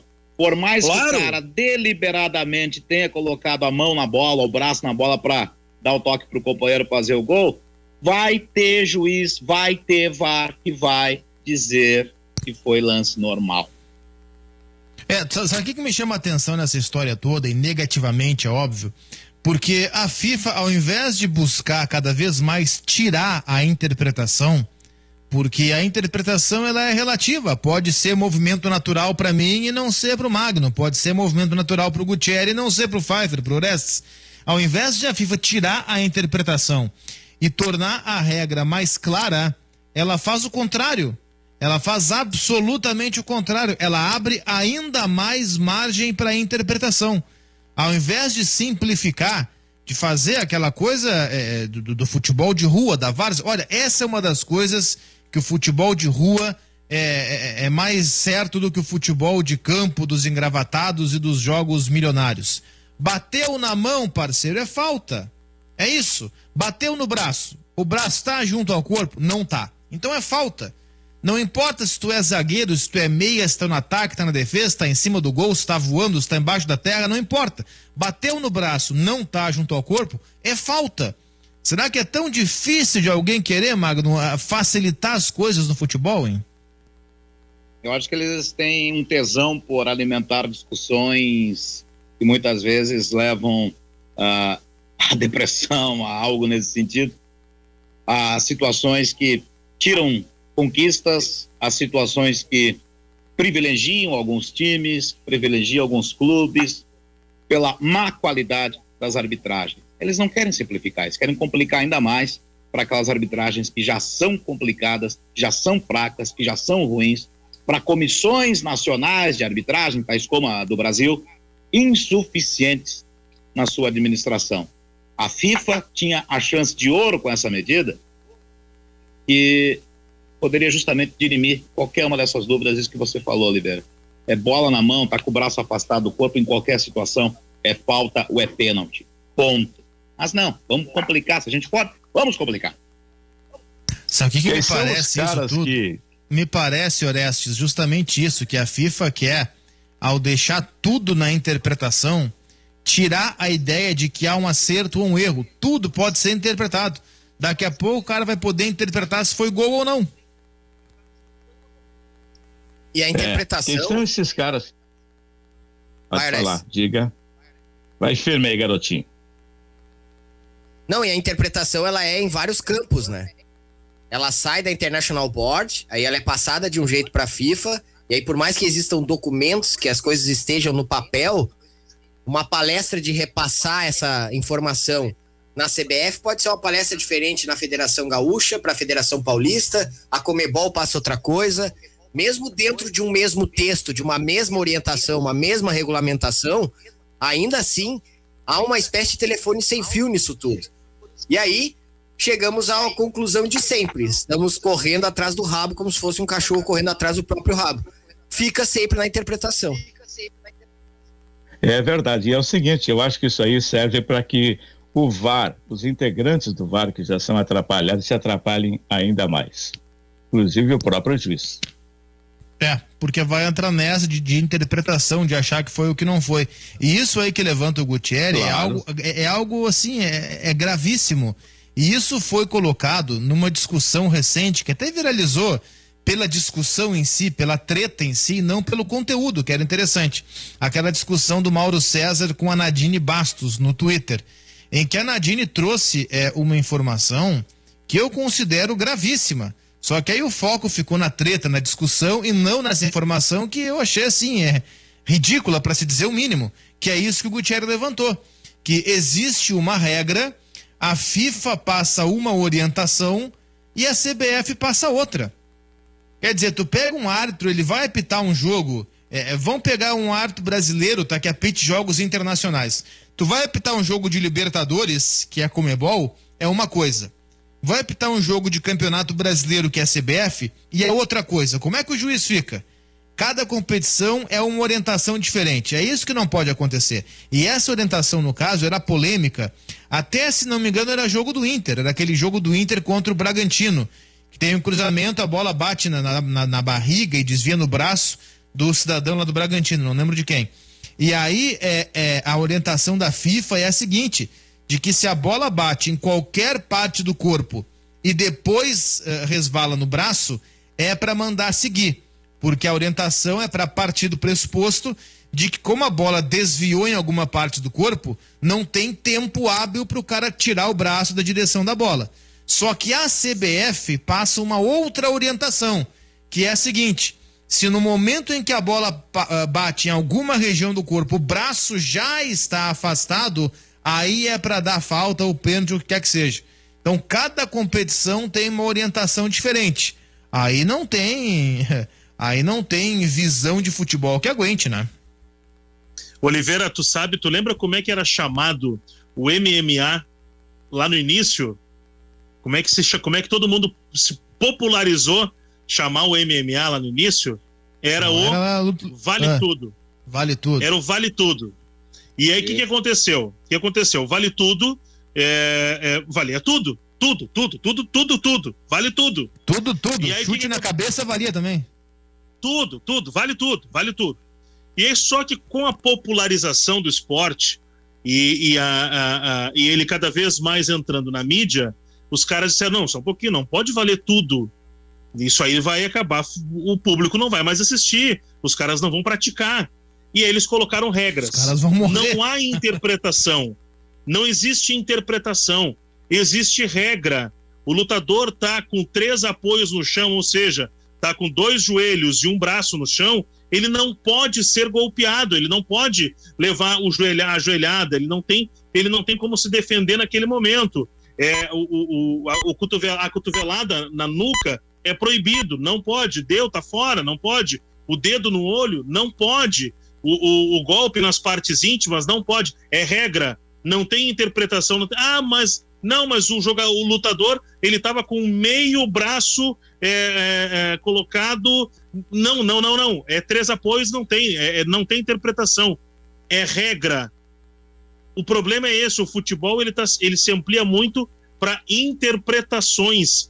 É claro que fomenta um debate, mas pode criar muitas injustiças e pode acabar com vários trabalhos de anos indo pro lixo em função de interpretação de uma pessoa.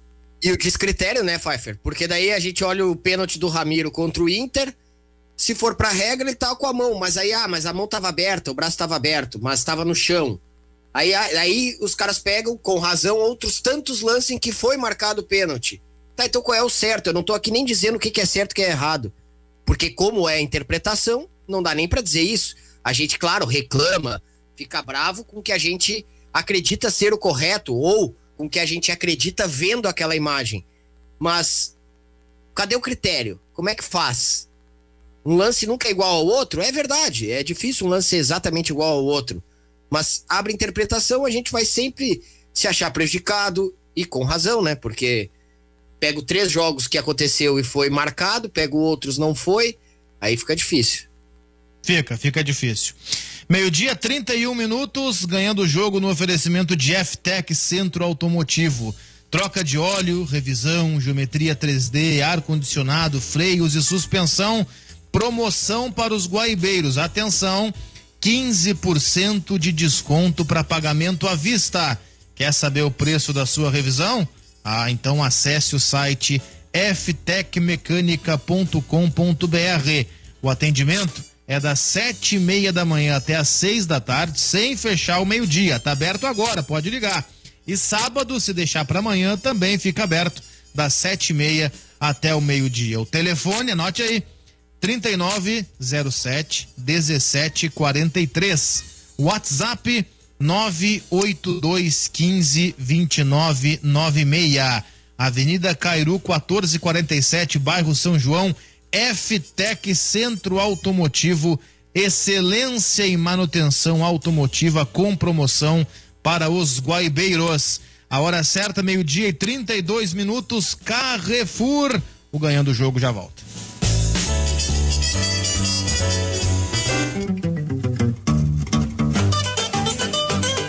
O Chalé da Praça 15 te espera de portas abertas para almoço, happy hour ou jantar com deliciosos pratos ou petiscos e aquele chopp gelado. Mas se preferir, vamos até você através do iFood. Chalé da Praça 15, mais de 130 anos no Centro Histórico de Porto Alegre. Toda quarta, 15 para as 11 da noite, Geraldo Luiz está na tela da Record TV. Reportagens exclusivas, matérias intrigantes, um programa ousado, criativo, pensado para você. É claro que a minha plateia também vai participar do show. A minha maior emoção é estar perto de você. É isso aí, Geraldo. Então não perca, toda quarta, 15 para as 11 da noite. A noite é nossa, ao vivo, na tela da Record TV. Fique em dia com Capão da Canoa e colabore com o desenvolvimento do município. Pague seu IPTU em parcela única, com desconto de 12% até o dia 8 de março. Ou você pode optar pelo pagamento parcelado em até 6 vezes com desconto de 4%. As guias de pagamento podem ser retiradas no site do município, capãodacanoa.rs.gov.br. Prefeitura de Capão da Canoa. Inovação por toda a cidade. Faça seu teste rápido antígeno ou de anticorpos para Covid-19 na Panvel. Você pode comprar pelo app ou pelo panvel.com e realizar em uma de nossas lojas Panvel Clinic. Quer saber mais? Acesse panvel.com/teste Covid ou ligue 0800 642 9001. Toda a segurança e confiança que você merece. Panvel, bem você. Enquanto Beto curte o dia na sua sala de estar, o Dermato dá receita pro cuidado redobrar. Enquanto a Anitta se refresca com a mangueira do jardim, a nutricionista envia a dieta do Joaquim. E quando você precisar, é só se conectar. Curta as férias de um novo jeito e consulte pelo celular. Reinvente o seu verão, redobre seus cuidados. Dr. Clean, o plano é simples, viver bem. A gente vive cheio de notificações, alertas e alarmes para não esquecer de nada na correria do dia a dia, né? Hoje, a Prefeitura de Porto Alegre tem um lembrete super importante. Até o dia 8 de março, você pode parcelar seu IPTU em até 10 vezes. É só acessar prefeitura.poa.br/IPTU. E você ainda pode pagar com débito em conta e garantir sua tranquilidade o ano todo. Ah, e se preferir, faça o pagamento com o seu cartão de crédito. É mais facilidade e agilidade para resolver a sua vida e mais recursos para a cidade investir em saúde, educação, obras e demais serviços. Então não perca tempo. É só até o dia 8 de março. Bote o lembrete aí e aproveite.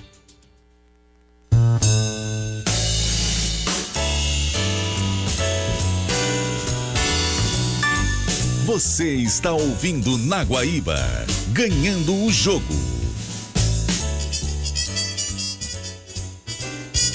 Último bloco do Ganhando o Jogo dessa sexta-feira, 12:36, a hora certa para Carrefour.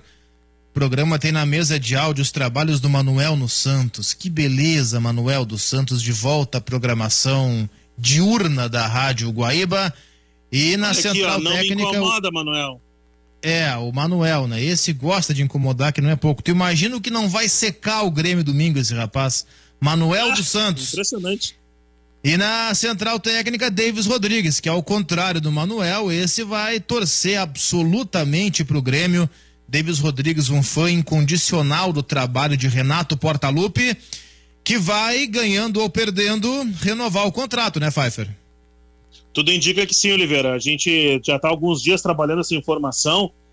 Eu tenho algumas informações, algumas que a gente já pode ir soltando, outras que, né, por relação com a fonte, a gente tenta buscar um pouco mais, mas a situação é que está tudo encaminhado, né? Está tudo certo para o Renato renovar o contrato. A questão não é financeira, não é salarial, é uma questão de projeto. O Grêmio vai investir em futebol, esse é o ponto.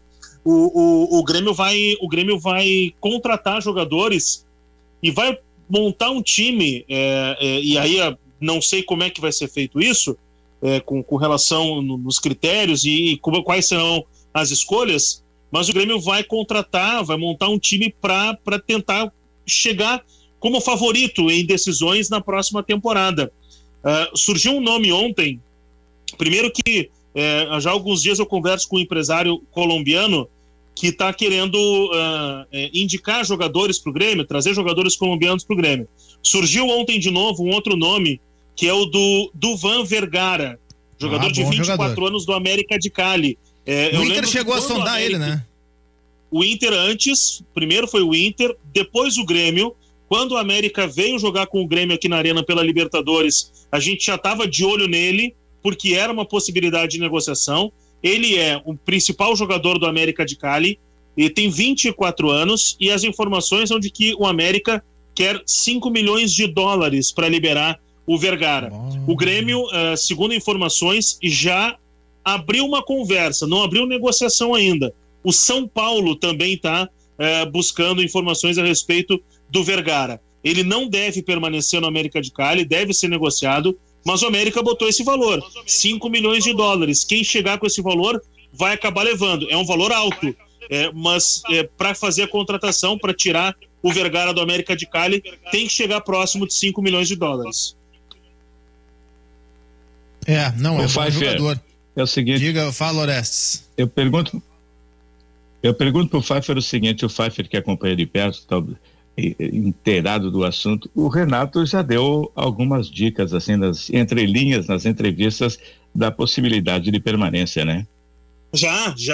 Se a gente for pegar as entrevistas do Renato, as últimas, acho que 2 entrevistas, que foi quando nós passamos a tratar mais diretamente da questão da renovação com ele, As últimas 2 entrevistas ele já está dando indícios de que ele vai permanecer. Faltam pequenos detalhes que não são da ordem financeira, são alguns pontos que estão sendo discutidos para a temporada que ainda estão abertos, mas que a ideia da direção era até renovar o contrato do Renato antes da ida para Atibaia. Não aconteceu, deve acontecer ainda. Olha, se não aconteceu hoje, vai acontecer amanhã. O Grêmio vai renovar o contrato do Renato antes do jogo contra o Palmeiras. Dificilmente vai deixar para depois do jogo contra o Palmeiras. E vai em busca de reforços. Como eu coloquei aí, o do Van Vergara está na pauta. Aí tem 2 coisas, tá? Uma, pelo menos uma impressão que eu tinha, o Pfeiffer já elimina essa hipótese agora. Porque eu ia dizer o seguinte, daqui a pouco a única possibilidade do Renato não ficar no Grêmio é sofrendo uma goleada assim mais forte nesse jogo do Palmeiras. Agora, se a assinatura pode acontecer antes, essa impressão fica eliminada. A outra impressão, e aí vem já a título de informação com o que traz com riqueza de detalhes o Rafael Pfeiffer, é que o Grêmio vai investir. O grande problema, e aí a gente volta a falar daquelas cabeças pensantes em termos diretivos no Grêmio, é que o Grêmio, quando vai ao mercado fazer investimentos, ele não tem se dado muito bem, né? Ele não tem feito grandes contratações. Não tem um jogador, tirando o Diego Souza, não tem um jogador que tenha desembarcado em Porto Alegre e realmente dado conta do recado nesse último ano, né? Vocês acham mesmo que faltaram jogadores para o Grêmio ter tido melhor desempenho na competição? O Guimarães ontem falou bastante sobre isso. Eu acho que faltou aproveitar os melhores jogadores. Pois é, e até trabalhar melhor o time, trabalhar melhor fisicamente, porque... Guti, eu acho assim, ó, que a chegada de um do Van Vergara, por exemplo, é um acréscimo. Claro que é. Claro, é uma boa. Claro. Mas eu não... Para mim... Outras coisas faltaram.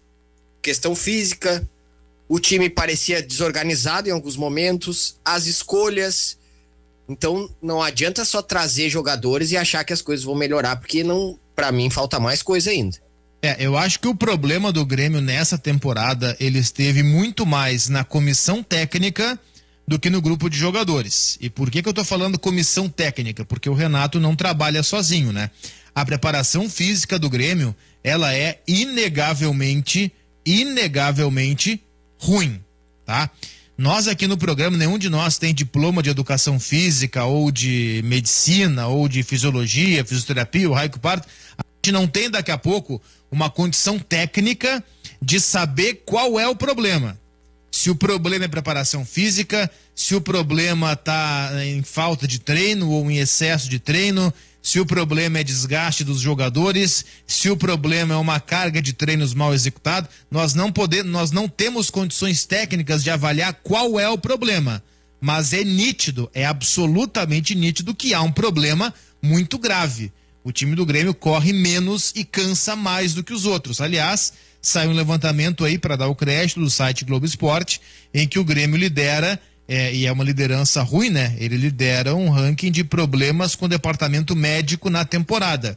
O Grêmio, que tanto preserva jogadores, foi o time que mais sofreu com perdas em DM na última temporada. Isso talvez possa se explicar pelo excesso de jogadores velhos, pelo excesso de jogadores rodados que o Grêmio trouxe para esse ano, achando que eles iriam solucionar o problema. É um levantamento que foi feito e colocou o Grêmio como o time que mais tem problema de DM na temporada. Acho que foram muito mais problemas de comissão técnica do que de grupo de jogadores. Eu não acho o grupo do Grêmio ruim, pelo contrário. Acho muito bom o time do Grêmio, muito bom o grupo do Grêmio, mas esse time e esse grupo renderam muito menos do que poderiam render em 2020. É claro que um Vergara acrescenta. Agora, se ele for colocado num contexto desfavorável, num time desorganizado, ou para fazer coisas que ele não sabe fazer, mal comparando como aconteceu com o Pinares, assim, como ele chegou no Grêmio, ele não vai render tudo aquilo que pode render. É aí que entra o grande X da questão, né? Quem no Grêmio é o responsável por contratar jogadores e como o Grêmio faz essa busca, como o Grêmio faz essa prospecção. Porque a impressão que eu tenho, e aí eu quero crer, numa boa mesmo, de verdade, quero crer que eu esteja enganado. mas a impressão que eu tenho é o que o Grêmio só enxerga jogadores que jogam contra ele, Grêmio. Olha esses últimos contratados. O Grêmio contratou o Pinares porque o Pinares jogou bem contra o Grêmio. O Grêmio contratou o Thurim porque em 2019 ou 2018 ele jogou bem contra o Grêmio. Tá atrás do Vergara porque jogou bem contra o Grêmio. Eu não sei, eu quero estar errado, mas parece isso, viu? Eu sei que o Grêmio tem um profissional que trabalha muito forte nessa questão também de busca por jogadores, de análise de mercado, e que trabalha muito no bastidor. Dificilmente tu vai ouvir ele falando e dificilmente a gente vai conseguir falar com ele, que é o Marcelo Rudolph. Ele é um profissional que ele chegou no Grêmio como outros que foram executivos de futebol também. Ele chegou no Grêmio num trabalho mais administrativo, e o Cícero Souza foi assim quando chegou no Grêmio. Ele chegou num trabalho mais administrativo, e o Cícero trabalhou diretamente com o Rodrigo Caetano. Quando o Rodrigo Caetano, em 2005, chegou para coordenar a base do Grêmio, o Cícero vinha para uma linha mais administrativa até ir trabalhando, evoluindo e chegar a um executivo de futebol do Grêmio. Eu acho que ali foi 2009, 2010 que o Cícero trabalhou como executivo de futebol do Grêmio. Hoje está lá um dos grandes nomes do Palmeiras. E o Marcelo Rudolph, ele vem nessa linha também.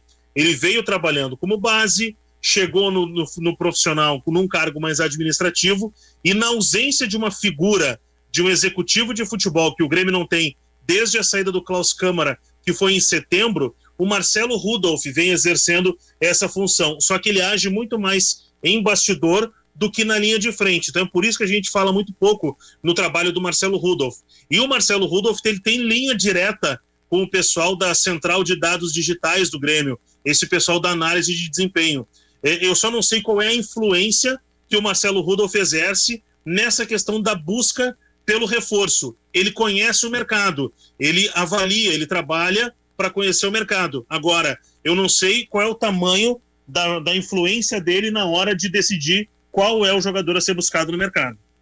Tem que ver se não chega no Renato, em quem decide, quem bate o martelo e é vetado, né? São vetados alguns nomes, também pode ter isso, né? O Renato, ele tem muito de, como disse o Cristiano, ver um jogador e chamou atenção nas últimas temporadas, ou esteve bem em outras épocas, mas tem um certo nome, ele tem preferência por esses atletas. As contratações do ano passado, inclusive a que deu certo, Diego Souza, e as que não deram, Robinho e Thiago Neves, tinham essa característica. Eu não creio, e agora, né, não posso afirmar, mas não creio que esses três nomes tenham saído de prospecção técnica, de análise, de desempenho, desses departamentos citados agora. Mas tem que ver também se daqui a pouco esses departamentos fazem esse tipo de prospecção, e aí reconhecendo a capacidade desses profissionais, mas aí chega de repente no Renato, ou chega... É que o Grêmio hoje também, eu falo Renato porque é o presidente e o Renato e o Paulo Luz, né? São os três, pode chegar nesses três aí, de repente serem vetados alguns nomes que de repente não são do conhecimento do treinador, ou enfim, de quem comanda o departamento de futebol do Grêmio. Bom, ô Pfeiffer, deixa eu seguir contigo. Vamos estabelecer aqui dois cenários, tá? Um é bastante fácil. Se o Grêmio ganha do Palmeiras, consegue a virada, chega em Porto Alegre, festa, aí os jogadores descansam, voltam, que sei lá quanto tempo, estão garantidos na fase de grupos da Libertadores. Se o Grêmio não conseguir a virada, como é que faz? Ele volta e tem um compromisso muito importante semana que vem, né? Na quarta-feira, né? Era na terça, estava marcado para terça, e a Conmebol, entendendo que há essa indefinição no cenário do brasileiro ainda, em função dessa final, a Conmebol passou esse jogo para quarta.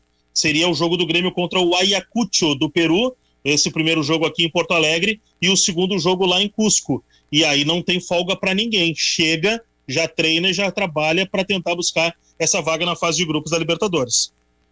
Como é que vocês vão fazer, o Magno e o Orestes, os nossos narradores representados aqui do programa, para falar Ayacucho rapidinho, hein?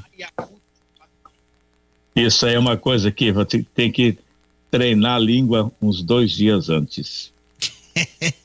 Ayacucho é brabo. Tem alguns da Libertadores que são difíceis. Ayacucho é um deles, hein? A chance de sair um Yakult ali no meio é grande, hein? Eu odiava quando fazia um jogo, odiava no bom sentido, porque eu odiava porque eu não conseguia dizer Orejuela, na velocidade é complicado. Orejuela, sabe que alguns narradores reclamavam, eu nunca tive esse problema, mas o comentarista é mais tranquilo porque, né, fala mais pausado, mas tinha muito narrador que reclamava de Edu Dracena. Lembra daquele zagueiro? Saía lá pelas tantas, Edu Dracena, era um horror, era uma tristeza, viu? Isso, exatamente. Mas então é isso aí. Que o cara que eu também não... Mas o pior de tudo isso, né, Cristiano, é, primeiro, só terá enfrentado, ou vai enfrentar o Ayacucho se tiver perdido a Copa do Brasil, isso é ruim. Só vai enfrentar porque não conseguiu o dinheiro da Copa do Brasil, e também a questão de não conseguir descansar, né? Os motivos de se enfrentar os peruanos vai ser muito ruim, vão ser muito ruins. Então tem que ter o Grêmio, e sinceramente, eu acho que o Grêmio pode sim reverter a situação contra o Palmeiras. O Grêmio teve uma queda de desempenho nessa temporada, em alguns momentos. Microfone aberto aí, gente. Teve um momento bom, mas se percebeu que faltou, né, pro Grêmio em alguns momentos um pouco mais de força, de questão física, de ir pra frente, principalmente na questão ofensiva. O Grêmio não consegue agredir muito, o Grêmio até consegue ter a bola, mas não agredir, mas ainda, como tu disse, Cristiano, tem um futebol guardado ali, escondido ali. Se esse futebol ressurgir domingo, o Grêmio tem sim condições de reverter, e seria o melhor dos mundos, né, porque daí essa é taça, a grande expectativa, Guti. Exato, é taça, é grana, é período de descanso para a fase de grupos. Eu acho que essa é a grande expectativa, porque todo mundo sabe o potencial que tem, principalmente PP e Jean-Pierre, que são dois expoentes técnicos do time do Grêmio na parte ofensiva e que estão jogando abaixo. E a grande expectativa é que, nesse momento, a individualidade dos dois apareça.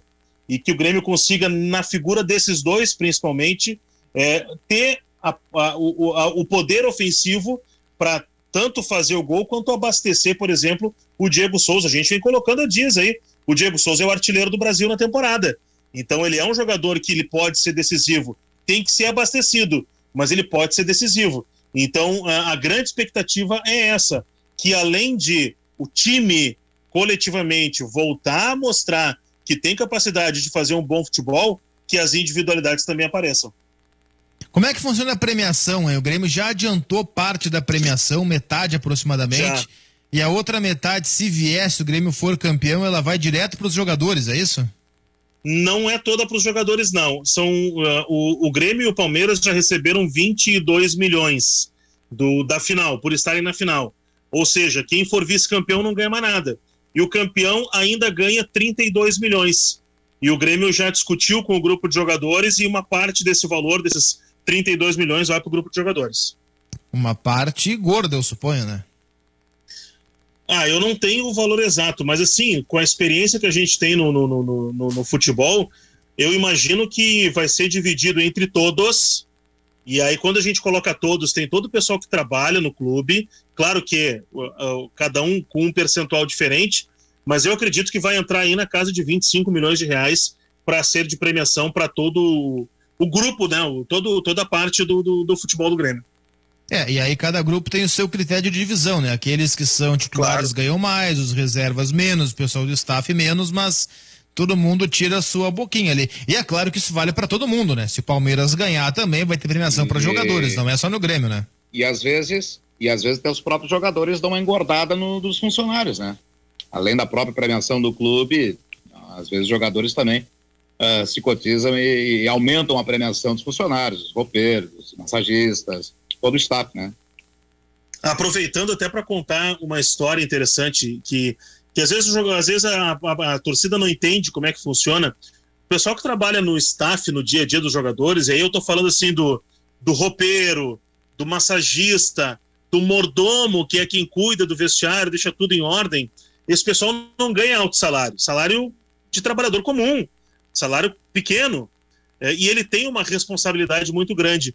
Teve uma época, o Grêmio concentrava no Olímpico e os jogadores compravam equipamentos eletrônicos para concentração, né? Então comprava televisão, comprava um videocassete, depois um aparelho de DVD, e quando os caras iam embora, o que faz com aquilo? Eles davam para os funcionários. O tio Silvio, que era o mordomo do Grêmio, faleceu acho que faz uns uns 2 anos, o tio Silvio ganhou, o que ele ganhou de televisão foi um troço impressionante, porque os jogadores gostavam muito do tio Silvio, que ele tratava os caras como filhos, e na hora que eles iam embora, eles davam presente. Eu lembro de um funcionário, como ele está trabalhando, não vou dizer o nome dele, teve um jogador, o zagueiro Pablo Hernandes. Pablo Hernandes usava um perfume. O Pablo Hernandes usava um perfume, maravilhoso perfume. E um dos funcionários disse, mas que perfume bom esse aí. O Pablo Hernandes, num dia de folga, foi na loja onde ele comprava o perfume, foi lá e comprou e deu de presente para esse funcionário. E o cara nunca esqueceu daquele gesto do Pablo Hernandes, sabe? Coisa que parece tão pequena, mas que no ambiente do futebol ele conta muito. E nessa hora de título, os jogadores sabem valorizar demais esse pessoal que fica fora, que não aparece na foto do título, né? Tem uma série nova. Isso aí me lembra o Guti, Pfeiffer, Magno Orestes, o colega nosso, trabalhou com quase todos nós aqui, num jogo, como é que aquele jogo do D'Alessandro, o jogo de craque, o lance de craque. O lance de craque chegou o Lugano para jogar. E aí ele entrevistou o Lugano, um colega nosso, com uma alegria assim, inenarrável, um sorriso de orelha a orelha. E depois disse o seguinte, olha, o Lugano, além de bonito, é cheiroso.